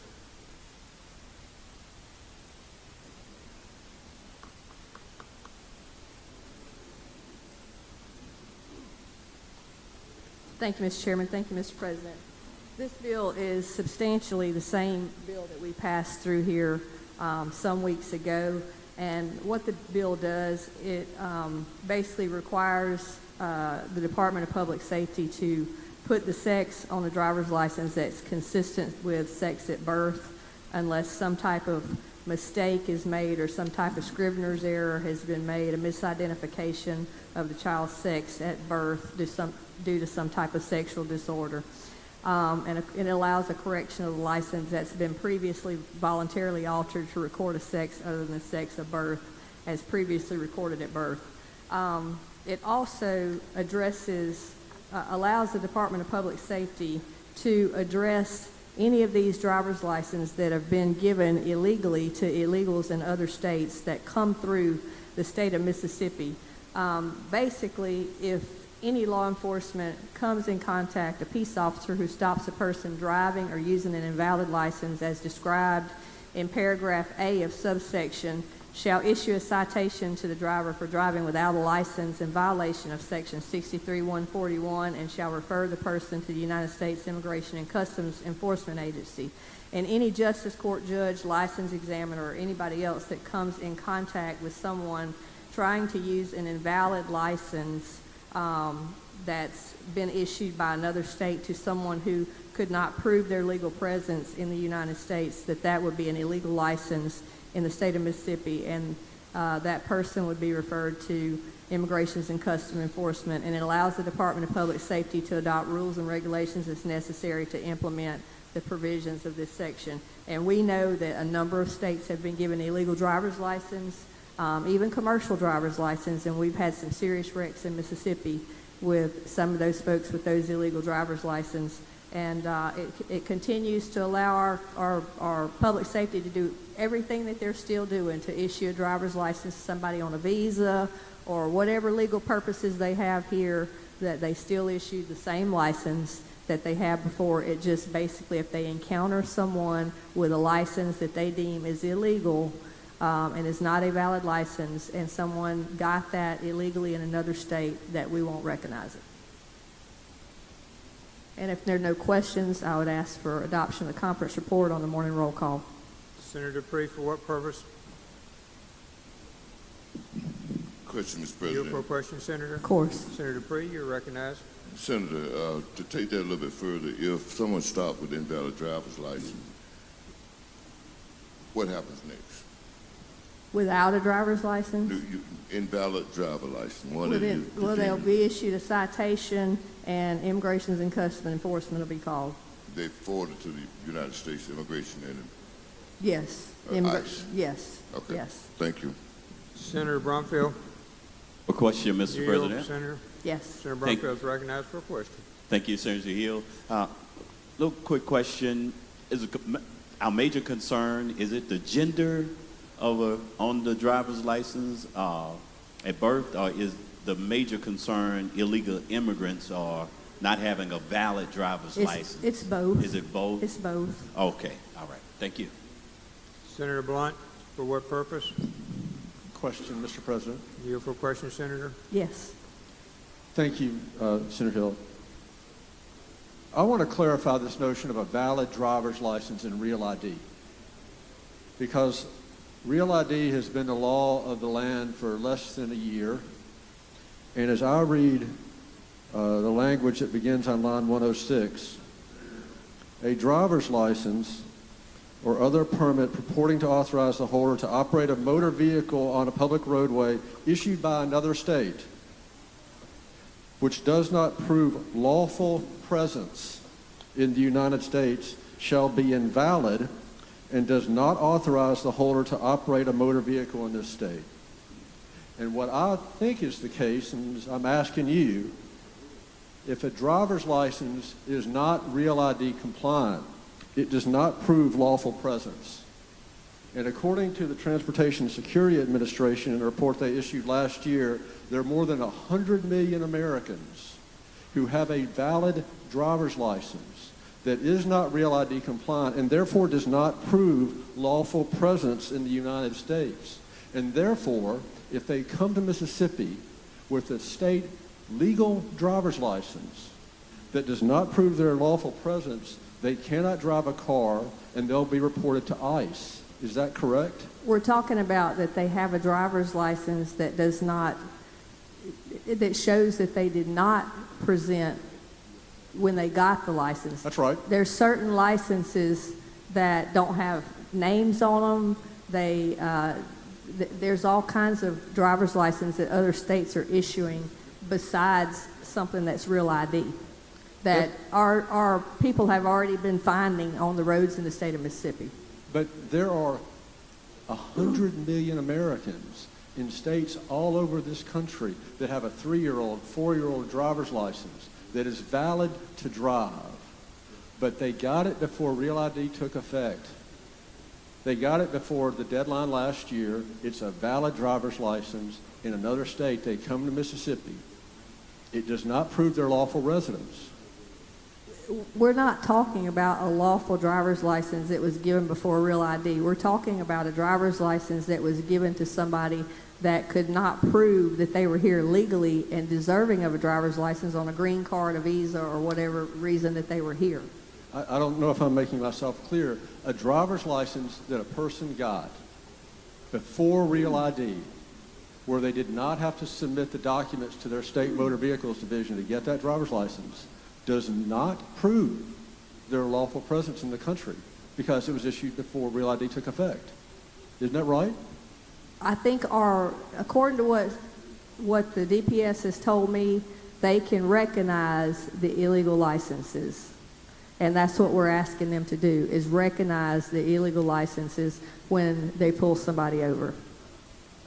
I don't believe, Senator Hill, that a driver's license that is not Real ID compliant satisfies what you've got on line 109. And therefore, if you come here from California or New York or whatever, some of these states that were slow to get on the ball with Real ID, and someone's got a 3 or 4-year-old driver's license, they can't drive a car, and if they do, they're going to get pulled over and they're going to be reported to ICE. Do you think that needs to be looked at? I think that they should be able to show that they're in here legally. And I think if they run that driver's license, they're going to find out whether they're here illegally or legally. But their driver's license is not Real ID compliant, and so they're not, their status, their lawful presence was not provided when their driver's license was issued. I think DPS has access to databases to prove whether or not that person is in here illegally. For people who got that license before Real ID took effect and are not, I don't think that that's correct. So I think I would like to see, there are other things in the bill that I don't necessarily have a problem with, but I think you're going to catch a lot more people than people who have come to this country from somewhere else. You're going to catch people who've lived in this country all their lives and just got an old driver's license, a valid old driver's license. So I'd ask you to take a look at that. We'll be glad to take a look at it, but you know, they're only going to look at somebody that they pull over for doing something to begin with. I know what they're going to look for, Senator Hill. I know what they're looking for. They're only going to do it if somebody's broken the law. Okay, thank you. Senator Hickman? Question, Mr. President. Are you here for a question, Senator? Yes. Senator Hickman, Senator, on lines, I think it's 95, it requires that any new renewal or duplicate driver's license. So does that mean we're going to have, what are we going to have to do differently every time we renew our driver's license in this state? Nothing unless you've changed your sex on your driver's license after you're an adult. So how would someone know if You know, so we're going to go back. So if someone has changed their sex, is there a record of that? Like, how does that align? DPS should have some record of that. Do you know if they do? Because I mean, I think the bill later says that they would be able to promulgate rules to determine Yes. this. So if the Yes. rule becomes that every time I need to submit a birth certificate, is that, No, that's not what's going to happen. so how are they going to determine that? We have a list.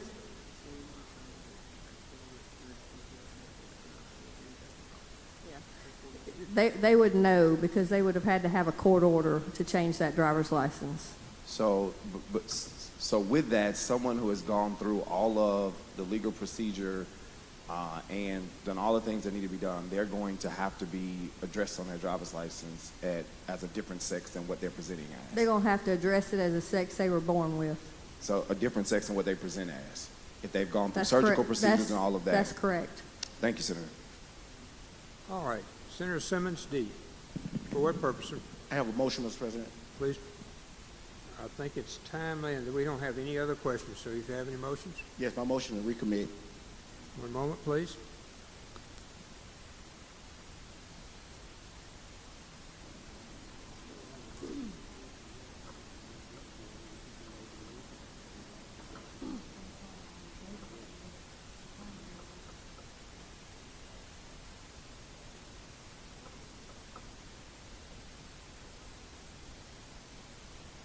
Okay, Senator Hill, we have a motion to recommit. All in favor signify by saying aye.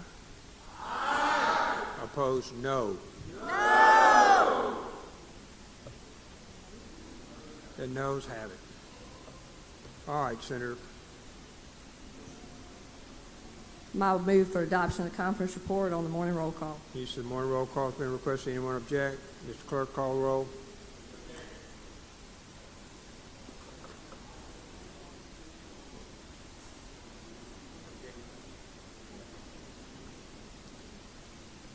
Barnett, Barrett, Berry, Blackman, Blackwell,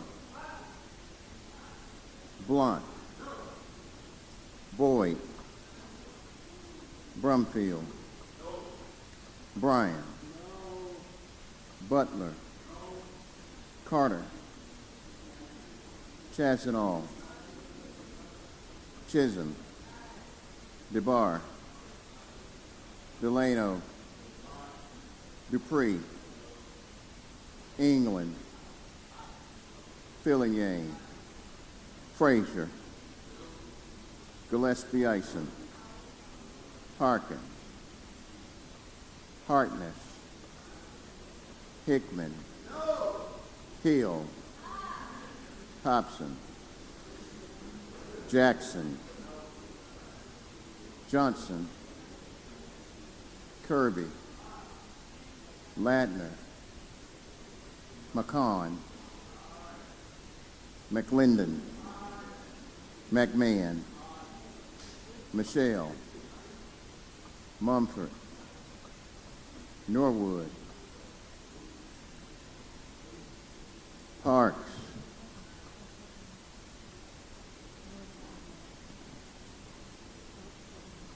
Pope, Rhodes, Seymour, Simmons of the 12th, Simmons of the 13th, Sparks, Suber, Tate, Taylor, Thomas, Thompson, Turner Ford,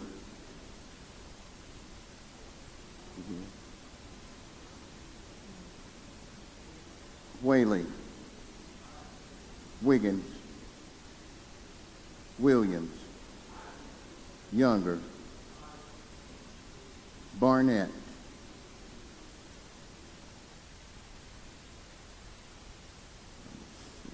Carter,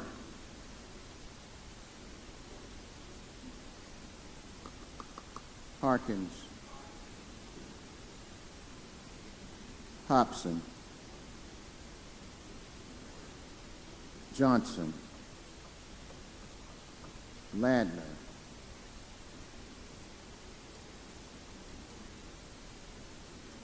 Simmons of the 13th, Suber,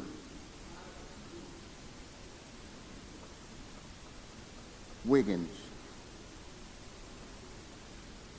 Voting yes or yea: Barrett, Berry, Blackwell, Boyd, Chazanall, Chisholm, DeBar, Delano, England, Fillingane, Harkins, Harkness, Hill, Kirby, McCon, McClendon, McMahon, Michelle, Parks, Rhodes, Seymour, Sparks, Suber, Tate, Taylor, Thompson, Whaley, Williams, and Younger.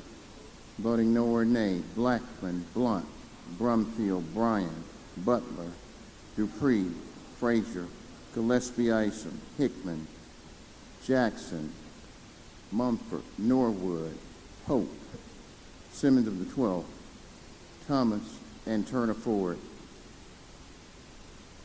Senator Simmons, for what purpose? I'd like to pass. Please proceed. If Senator Carter was here, he'd vote aye, and I vote no. Carter, aye. Simmons, yes. No. Senator Chisholm? She's not. Senator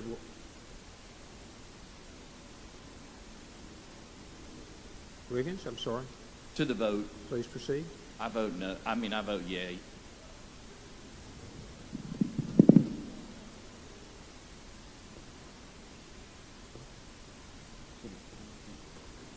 Senator Thompson? To announce a pair. Please proceed.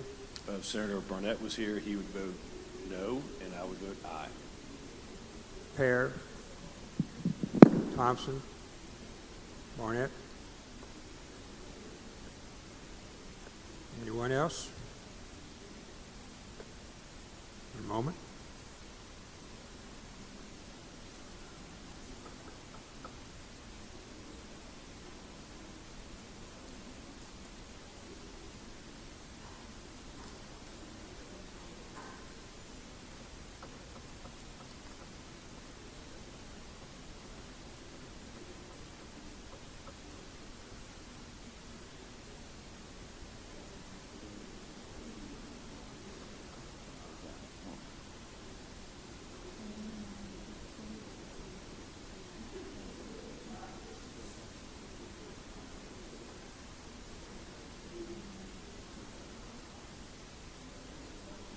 Vote of 2916, bill passes. Thank you, Senator.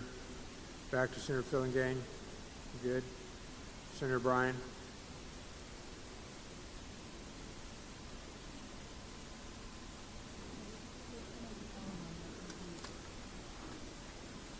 Senator Bryan. Senator Fillingane, did you have one before Senator Bryan? I didn't see you. I'm sorry. You want Senator Bryan to go first here? Okay, Senator Bryan, you're up.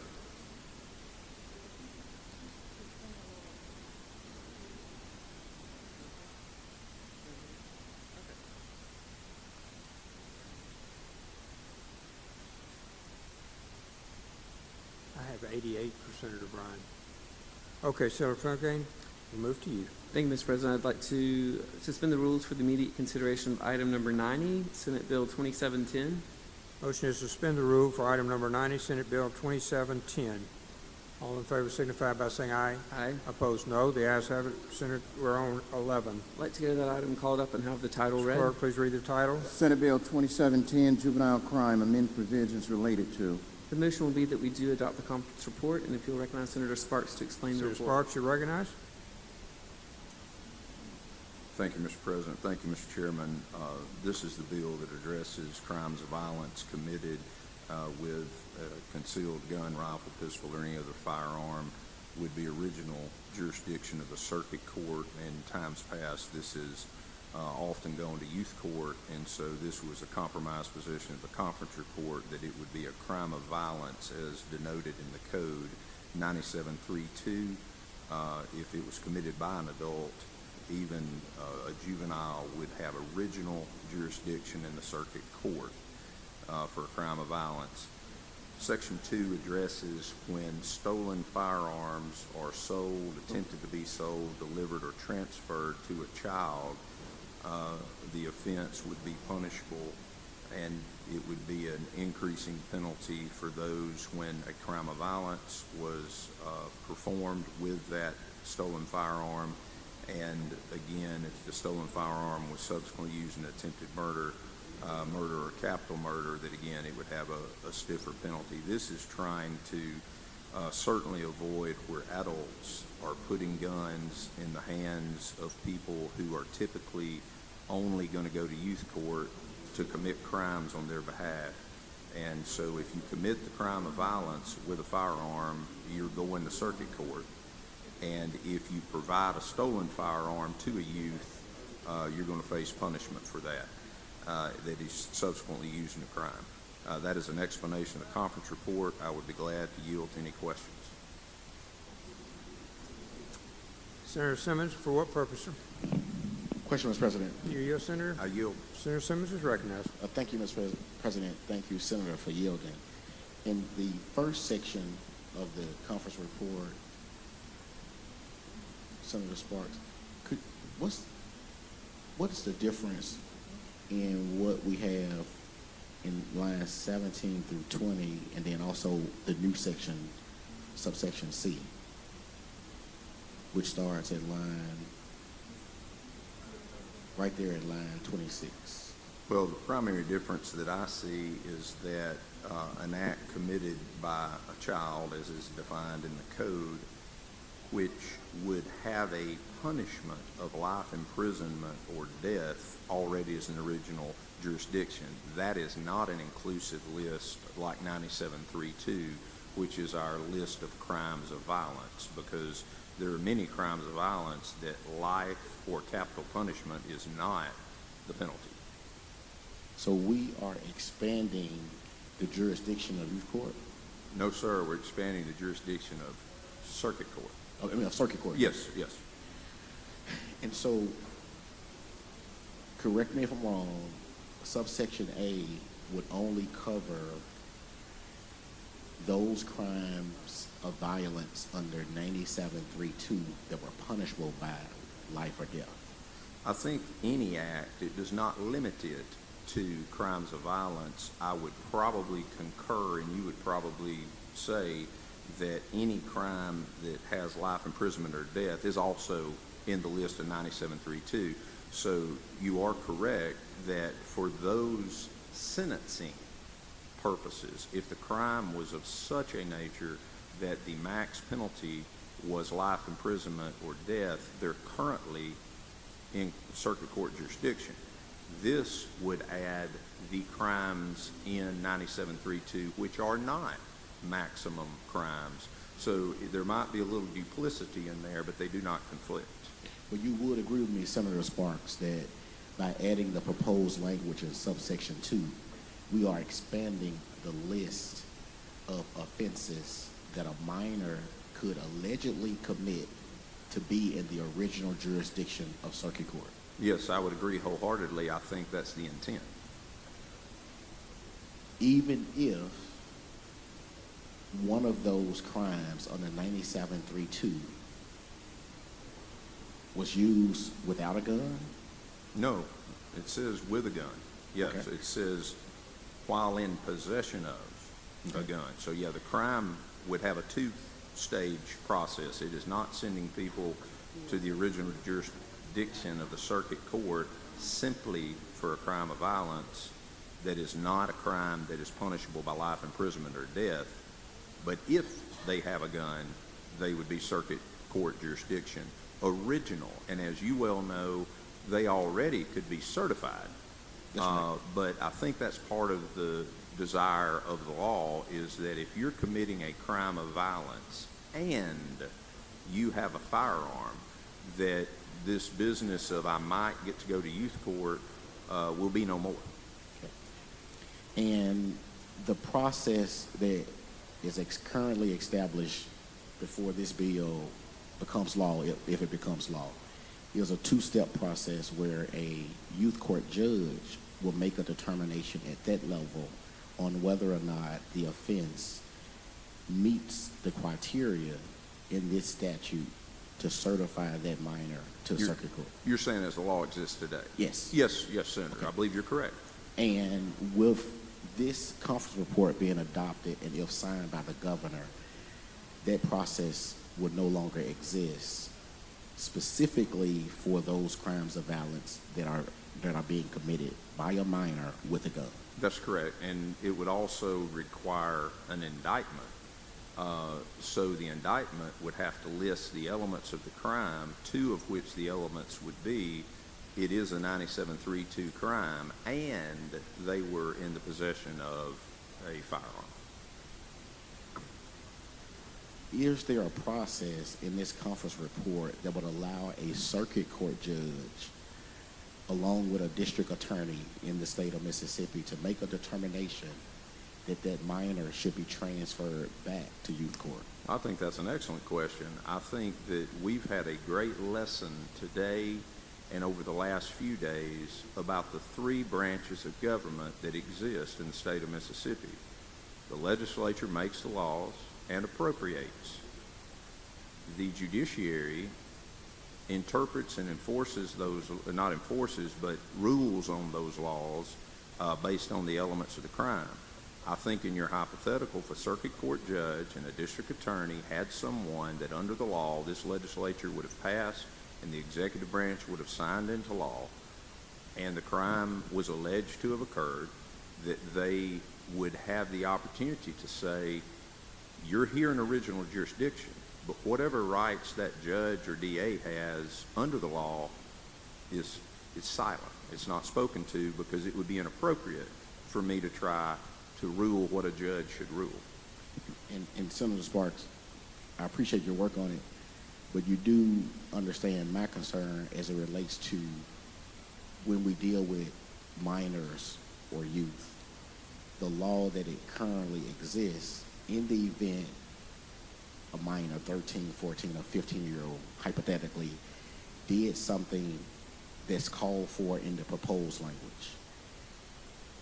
Our current youth court system allows a very deliberate and a very cautious process with a youth court prosecutor, a youth defendant attorney, maybe a parent rep, maybe CPS being involved, to make a determination, should we now treat this minor, this 13-year-old, as an adult in circuit court? And by going through that deliberate process, that very slow, cautious process, then certifying them up, in my opinion, is just safer in protecting our minors or our youth than what we are proposing here, which will basically do it in the reverse. I think you're 100% correct that we're changing it to the reverse, and I understand your concern about going away from the deliberate process that exists today, but I would submit to you that part of the reason for the bill is nefarious adults use that exact same argument to convince a child who wants to move up in their world that it's okay, you're just going to youth court. So the salesmanship of the adult trying to convince a juvenile to go hurt someone with a weapon, they're going to have a harder sell because they will know, it's not the slow, deliberate youth court process anymore. I start out in big boy court because I committed a big boy crime, and I might get to step back down. My hope is it would be a deterrent to some of our young people being convinced by some of our nefarious adults that it's okay, you won't get in that much trouble. So I think we agree. We might not agree on the policy, but I think we agree on the functionality 100%. As it relates to the possession of a firearm by a minor, is this covered at all in this bill? Because I know I got some calls from some of my friends from the NRA who's concerned about how we are treating just possession of a firearm. Possession of a firearm by a minor, would that automatically certify a minor to circuit court? No, sir, I don't believe it would, because what we did, and obviously in the discussions in Judd B, that was brought up, and in the conference report, I do not believe that language survived, Senator. It only deals with the crime of violence committed by the child while in possession of a firearm. And then the second issue is more so the one who would sell or deliver a stolen firearm, so again, a different element of a crime, to a juvenile. That penalty is on the adult, not the minor.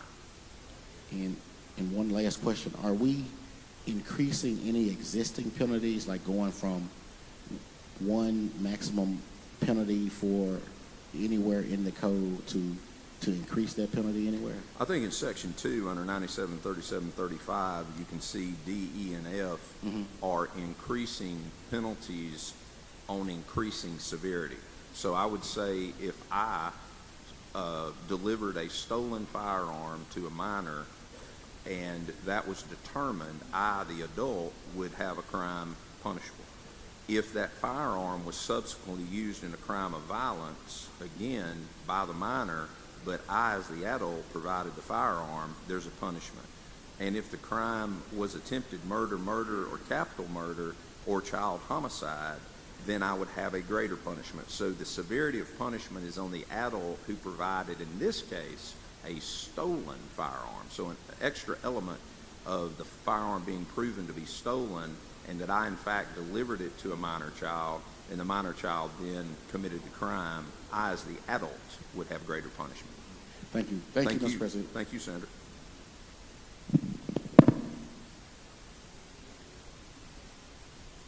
Senator Dupree. Question. You yield for a question, Senator? I yield. Senator Dupree is recognized. Thank you, sir. I really appreciate you answering that. I've heard all the dialogue, and I'm trying to make sure I understand. So, original jurisdiction means the circuit court. If a child commits a felony with a gun, then the original jurisdiction would be the circuit court, not youth court. Crime of violence. Crime of violence. Yes. Well, if you committed with a gun and No. I mean, there's the crime of violence is 9732. There's a distinct list, so it's those crimes plus a gun. Yes, sir. Original jurisdiction. So we've seen a lot of to try to solve a lot of problems without data. At least I don't hear the data. Voting illegally without any data. So where's the data on what we're trying to solve now? That the number of kids committing these kinds of crimes of violence. I don't hear any of that. Is there any data around here that... Very little data, and the reason there's no data, Senator, is because youth court is private. We don't know how many of these are happening. We know people are getting shot and killed every day. We see it in the news. We know that violence is being perpetrated, but you've hit on a key point of this bill. Not only do they not get the slow, deliberate process that Senator Simmons mentioned, we will have data because we don't have data coming out of the youth court. Well, you may not have names, but you have numbers of how many were committed. It's a pretty sealed process over the years in the youth court, but the prime issue for this bill is that a act of violence that this legislature over the years has created a list in 9732, and we call them crimes of violence, committed by someone who normally would have original jurisdiction in the youth court with a firearm, now have original jurisdiction in the circuit court. But yeah, the data's hard to get when you're in this process that Senator Simmons so well described. Well, we've since this session, we've had a lot of study committees that have been instituted by this body to study issues, to make sure that we're doing the right thing, going the right way. Seemed that would have been maybe the proper way to do it, to have a study committee to see if we're actually solving problems or are we just making laws.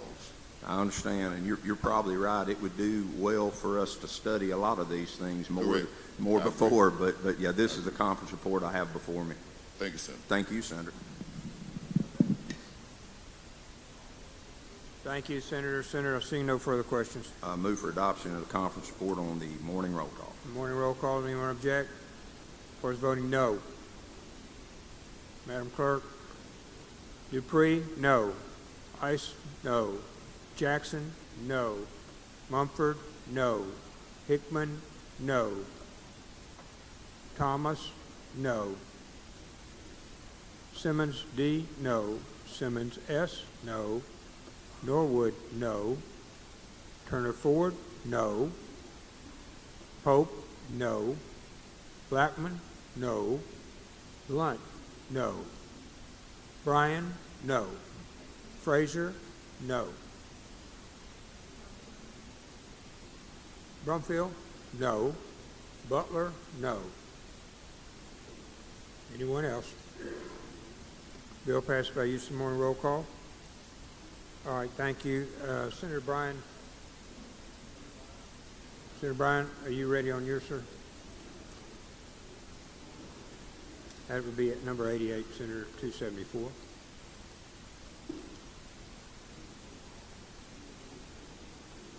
Senator Wiggins, or I'm sorry, Senator McCon, you recognize?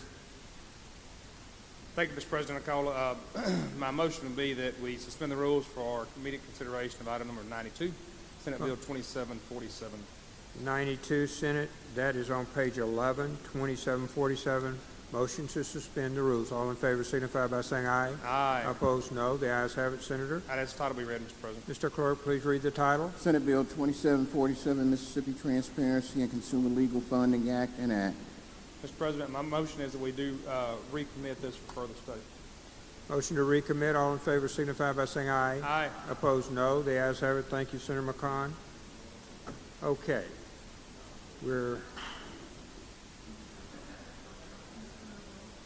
Senator Boyd, you're recognized.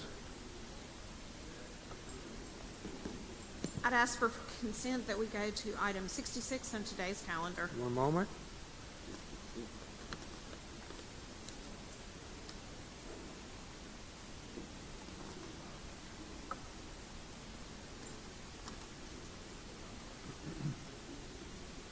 '66, Senate, is on page 8. On today's calendar, House Bill 562. The motion. I would ask that we call it up and ask. Well, just a minute. We got to suspend the rules. All in favor signify by saying aye. Aye. Opposed, no. The ayes have it. Okay, Senator. I'd like to call it up and have the title be read. Mr. Clerk, please read the title. House Bill 562, Mississippi Career and Technical Education Employability MIS-KETI Program, established to provide tuition-free community college. This is the piece of legislation that y'all have seen now twice. It's the Upskill Mississippi Grant Program. The House made a small technical change. It is the program where we encourage those that are over age 24 to upskill and get into high priority work sectors. This is a last dollar program for them. I'm happy to answer questions on the bill.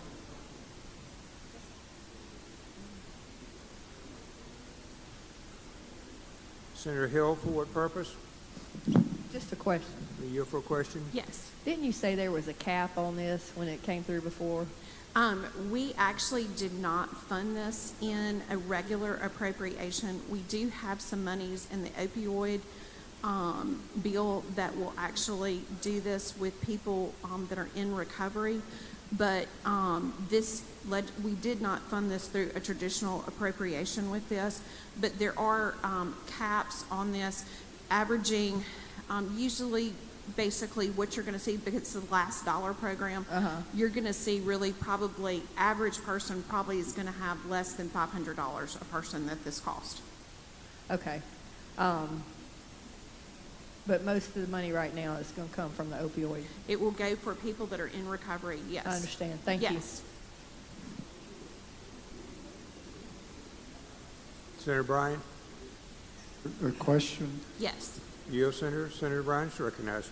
I have a question about this opioid money. Is there an appropriation for that opioid money? Yes, sir. There was an appropriation that we passed through the other day for that money. I'm confused. I thought I understood you to say there was not an appropriation for this, but there was. It was not in the traditional community college appropriation bill or the accelerate bill. It was in the monies that we did for the opioids. So Thank you. Thank you. That's fine, Senator. Thank you, Senator Bryan. Seeing no questions, Senator. I move adoption of the conference report, and in just a second, before we take up that motion, I'm going to ask for a correction after we pass the conference report, hopefully for a insert of a word on a Scribner's error. Okay. So I move that we adopt the conference report by use of the morning roll call. Use of the morning roll call has been requested. Anyone object?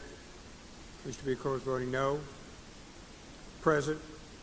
Seeing none, Senator Boyd, you're recognized. The bill passes by use of the morning roll call. I would ask unanimous consent for us to add the word to after the word equal on lines 100. 2 after the word equal. Seeing no objection, Scribner's error is approved. Thank you, Senator Boyd.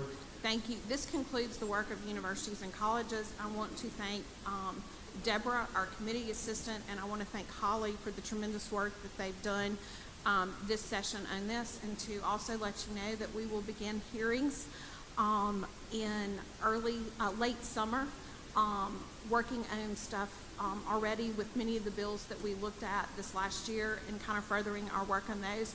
And then also expect a memo from IHL and the community colleges on some updates that they have regarding Pell Grants, and those should be coming to you at the end of the week. Thank you.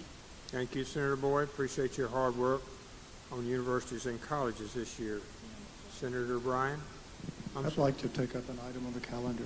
Please proceed, Senator Bryan. Senator Michelle will be next, please, sir. One moment.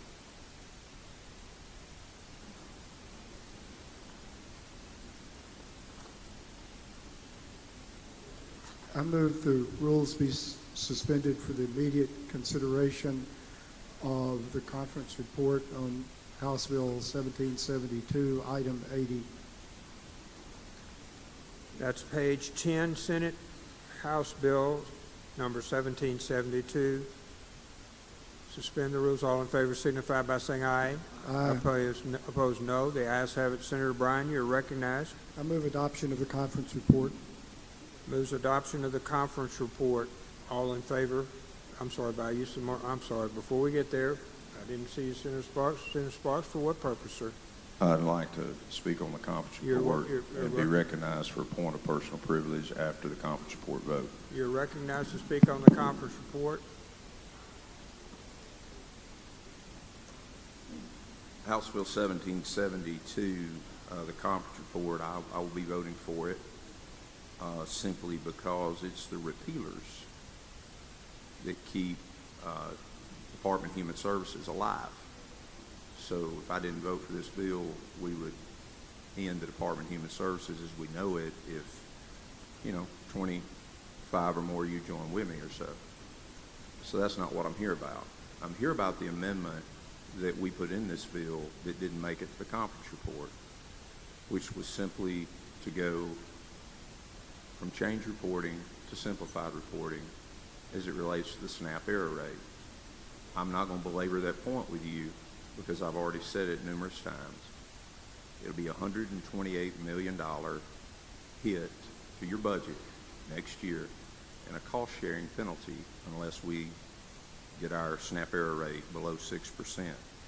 So just wanted to explain to you why I didn't sign the conference report, but I am going to vote for the conference report, and I'm going to hope that we can get our error rate below 6%. Thank you, Mr. President. Senator Bryan, we're ready for your motion. I see no further questions, sir. Move adoption of the conference report. Conference by use of the morning roll call. All in favor? Anyone object to that procedure? Wish to be, of course, voting no. Present. Bill passes by use of the morning roll call. Senator Sparks, you're recognized with point of personal privilege. Thank you, Mr. President. I'm a sore loser. Always have been. Since I've been a kid. And I was told it's just a game. But I'm a sore loser. I want to apologize to staff, to colleagues, advocates, state employees, and others that I should have been a better version of myself this year. It's not a game to me. I get mad, and I say things that aren't very nice. I specifically want to apologize to Matthew Major, who absorbed the absolute explosion of all my frustration, and he accepted it with more dignity and grace than I deserved. I want to thank Chairman Harkins, who always seems to know when I'm about to explode, and he encourages me, and to the elbow staff, who are the straightest shooters in the building, and when I need sanity, I go down to that end and find them.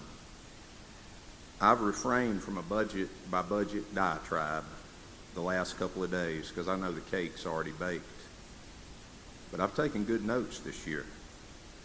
My notes say that IHL will produce a performance funding formula. All right. DHS will fix the SNAP error rate without a multi-million-dollar penalty. DOC won't lose $2 million farming, and they'll treat hepatitis. AOC will administrate the courts and not try to run them. And ITS will be efficient so we don't have to reappropriate the same dollars for multiple years, plus inflation. And the parole board will implement presumptive parole, and the $2.4 million that we spent on tracking technology will relieve the burden on an overloaded probation and parole agent. So I look forward to returning in January to bask in the glow of all this success that is forthcoming. And I want to thank you for your patience with me, because at 51 years of age, I still pout when I lose the game.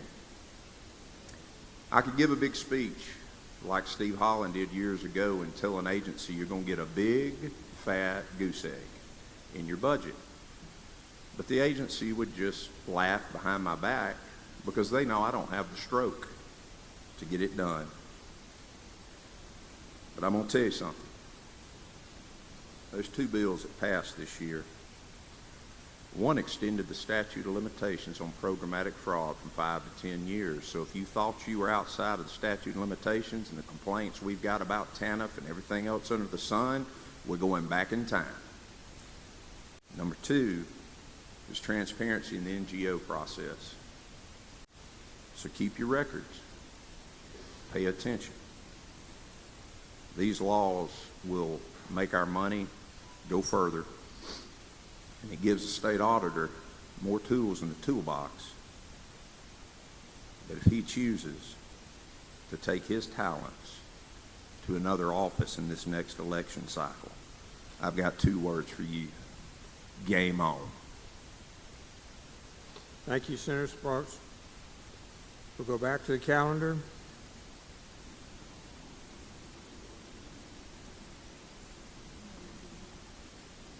Senator Michelle, for what purpose, sir?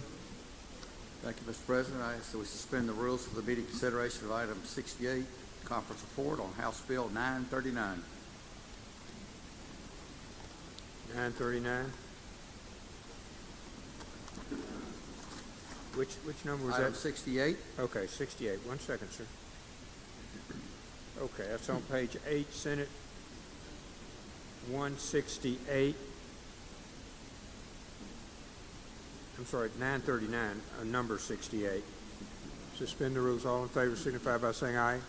Opposed, no. The ayes have it. Please proceed, Senator. Ask the title be read. Mr. Clerk, please read title. House Bill 939, Mississippi Length of Service Award Program, LoSAP, extend repeal on Volunteer Firefighters Award Program created by Department of Insurance.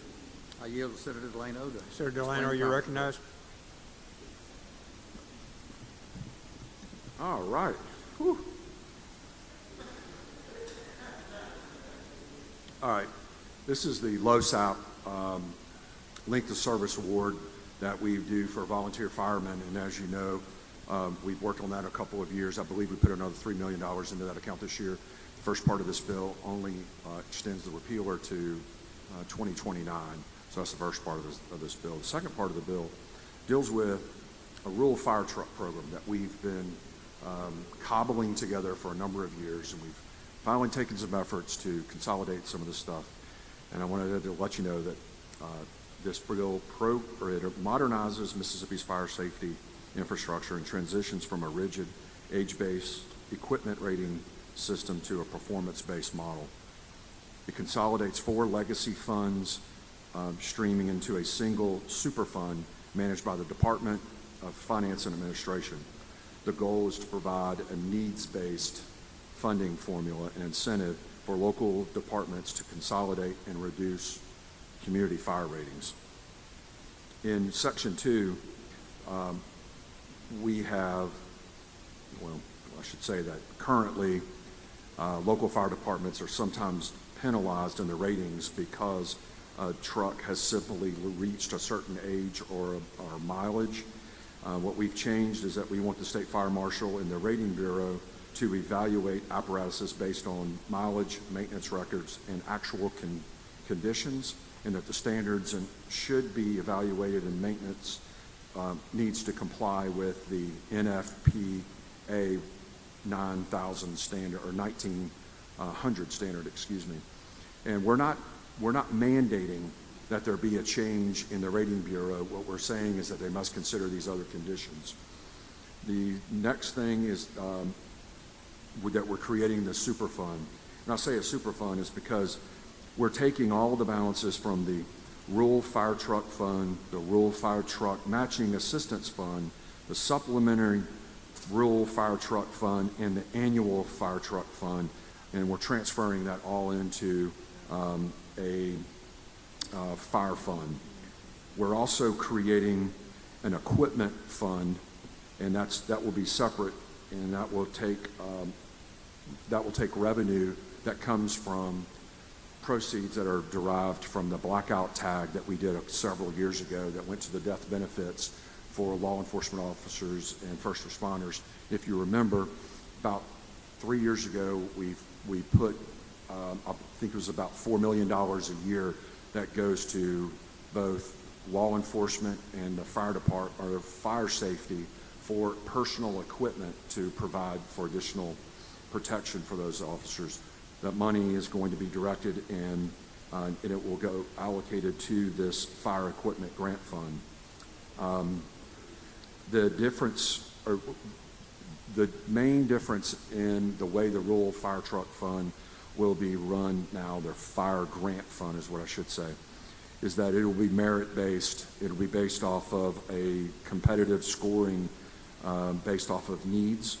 The DFA will receive a 1% administrative fee, and instead of only allowing for $90,000 of a truck to be paid for, we're going to change it to 50% of the truck.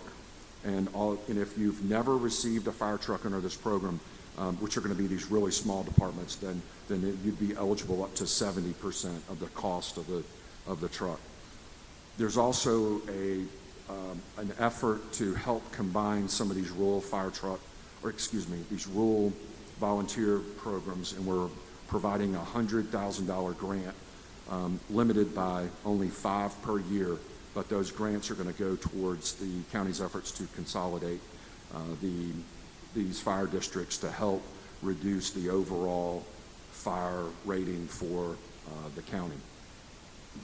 We're also doing, we have clawbacks in here as well, so that if the money is not spent by local jurisdiction, there is a clawback that allows that money to be recaptured and brought back into the program. There is going to be a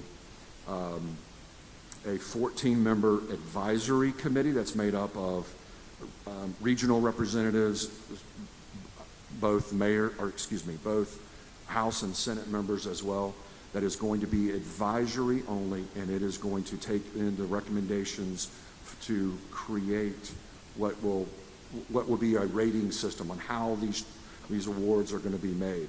It's only advisory in nature, and DFA will ultimately establish the rules and regulations for promulgating these fire fund grants. The advisory is going to provide guidance to DFA, but the advisory board cannot vote on anything that is pertaining, or that DFA must follow. So there will be a lot of things that DFA will take care of through advisement from the board, as well as what they will have to do based on DFA's practices and the governor's and the executive branch guidelines. Mr. President, that is an explanation of the overall bill, and I will yield for the questions that will come. Senator Seymour, you're recognized for what purpose, sir? Question, Mr. President. You for a question? Yes, sir. Senator Seagram, Thank recognized. you, Mr. President. Mr. Chairman, why we're not using the Department of Insurance for administering the fire truck program as in the past? So I believe that there's been some issues in the past with how that's done. There wanted to be some transparency in how those award or grants are awarded, and through the advisory board as well as the administration by DFA, I felt like that there would be a more equitable, maybe I should say more of a needs-based awarding of those programs and of those grants than what we currently have or have had in the past. Thank you, Mr. Chairman. Thank you. Senator Boyd, for what purpose? Question. You for a question, Senator? Absolutely. Senator Boyd is recognized. Thank you. I want to thank you and Representative Hawkins, and I know others have worked so hard on this legislation. I want to go back to the LASEP program, though. Okay. We passed this in 23, was that correct, Senator Lino? 22, 23, one of those years? Yes, ma'am. And we were very excited about it. How much money has been awarded at this point? I don't have the exact dollar amount, but I know that there's been a process that you've had to go through, and that the board that is in the original legislation had to validate a lot of the people that were wanting some of the grants. And I can't remember the exact dollar amount, but it was a very low dollar amount that's been awarded to date. So do you think with these changes that we will actually see awards go out that would possibly encourage, because we're losing our volunteer fire departments, volunteers across the state, and they are such a valuable resource. Do you think these changes that we make here today will encourage the department, or is that committee in place to actually get these awards out to those individuals so that we can really encourage our local volunteer fire departments? Yes, as you know, there's a board of trustees that's established in the original legislation, and as I appreciate it, there may be some challenges in finding out who is actually an active volunteer fireman, fireperson, and personnel versus some of the people that have made applications for this. There definitely needs to be criteria that's established to limit the number of awards through this program to those that are actively volunteer firemen and not just those that are legacy. And that is not included in this bill, but the trust board that's included in the original legislation is, as I understand it and as I appreciate it, working with the Department of Insurance to come up with recommendations for the future. And how quickly do you think that will be done? That I can't tell you, but I'll tell you this, that I know that the Department of Insurance and the Commissioner specifically was very concerned in wanting to get this moving forward a little faster. But I can't answer that question exactly. I'm not a part of that program. Okay, thank you. Thank you. Senator Barrett, for what purpose, sir? Question, Mr. President. You, Senator? Absolutely. Senator Barrett? Thank you, Senator Delano, for taking my question here. And I'm sort of new to this and not well-rounded as you are with it. I've had some questions from constituents about non-admitted policy fees. I think in 2802 last year, those funds went to state rebate, if that's correct. And am I reading this correctly now that those funds will not be considered public funds? No, I don't believe. Let's just go through the non-admitted fee policy. So, as all of you may be aware, you have admitted carriers that provide insurance in the state, and you have non-admitted carriers. The non-admitted carriers or surplus lines pay an amount equal to 3% of the premium to go towards those funds. Originally, that was established to help offset some of the cost and coverage and liabilities that the admitted carriers had, particularly in the coastal area, but it was after Hurricane Katrina. I want to say that number is around, and Briggs isn't, or my chairman's not here, but $24 million total out of the admitted carrier or the surplus lines fees. It may be a little bit more than that, but out of that, we have money that goes to $1.5 million go to the capital expense fund. Then there's a rural fire truck program that was about $4.5 million, if I remember correctly. That's going to be moved over into this rural fire fund. And then The wind pool gets a total of about $12 million a year, and then the First Responders Health and Safety Fund, it gets about $500,000, and that's to help with or offset some of the cost with, if I remember correctly, supplemental insurance, health insurance program that we set up about 6 or 7 years ago for, I think, cancer-related type of problems. Then the remainder of the funds, which I think last year I have it in here as a total of about $14 million, the remainder of the funds go 40% into this grant fund, 30% into the municipal fire protection fund, and 30% into the county volunteer fire fund, and that formula is not changing. None of these formulas are changing or the amounts are changing. What we're doing is consolidating that top number, which is the 40%, into the fire grant fund. Okay, with the ultimate goal in that to aid and assist our local rural firefighters, is that correct? Yes, and also to decrease the fire rating for the area so that we can find, or so that we understand how our premiums are based relative to the fire protection in the area. Thank you. Senator Barry, for what purpose? Question. Please proceed. Thanks, Mr. President. Thank you, Mr. Chairman. I appreciate your work on this. I was a volunteer for 25 years and Thank you for your understand service. the importance of this. And my question goes back to, you were talking about the, I think the life of a current fire truck and the rating bureau. Clarify to me, you said that they can use other factors besides the age, or they must use? They must consider all factors, not just a single factor based on age. And as I appreciate it, and you'll understand this more than I do, but as you appreciate it, you may have some trucks that are in county areas that are rural areas that may have relatively low miles on it, but because of the age of the truck, that they get a ding on the rating for that. Well, it doesn't mean that that's a bad truck, nor when the city of Biloxi wants to sell a truck that has quote-unquote high miles for a city when it's a relatively new truck, because we respond to every call for assistance, then we may sell that truck to a volunteer program, and if that truck, regardless of its current condition, may get deemed on its rating just because of its age and or just because of its mileage, and we would just want all of those factors to be considered. So we're very hopeful that we'll be able to extend the life of some of these very expensive trucks that we're having to replace out in the county because they age out from the rating bureau and we can't get the classification. Yes, sir. Perfect. Yes, sir. Thank you very much for that. Yes, sir. Mr. President, if there are no other questions, I'll move for adoption of the conference report based on the morning roll call. Use of the morning roll call has been requested. Anyone object to that procedure? Those voting no. President.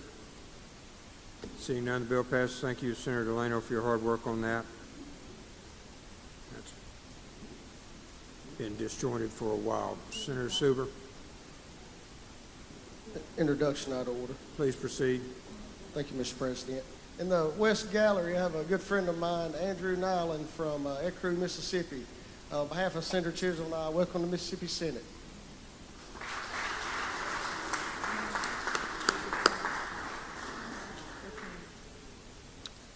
Okay. Any other bills to be addressed on the calendar on deadline day? Anyone else? One deadline. Tomorrow will be another one. Okay. Announcements?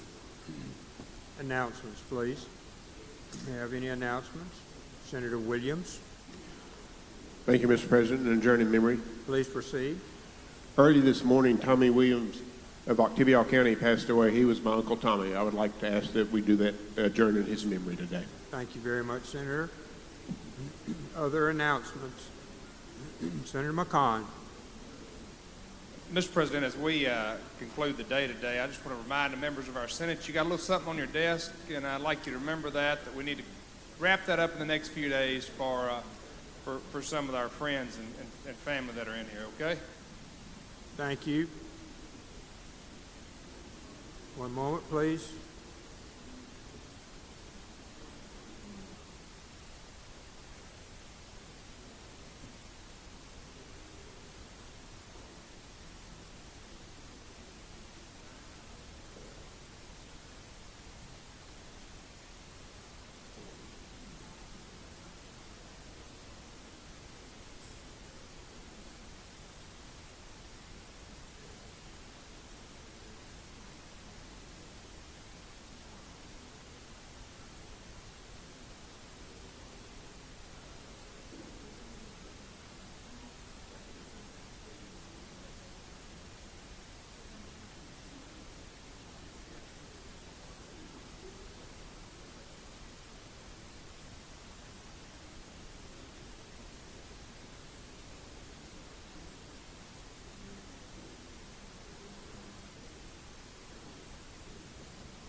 Senator Simmons, D.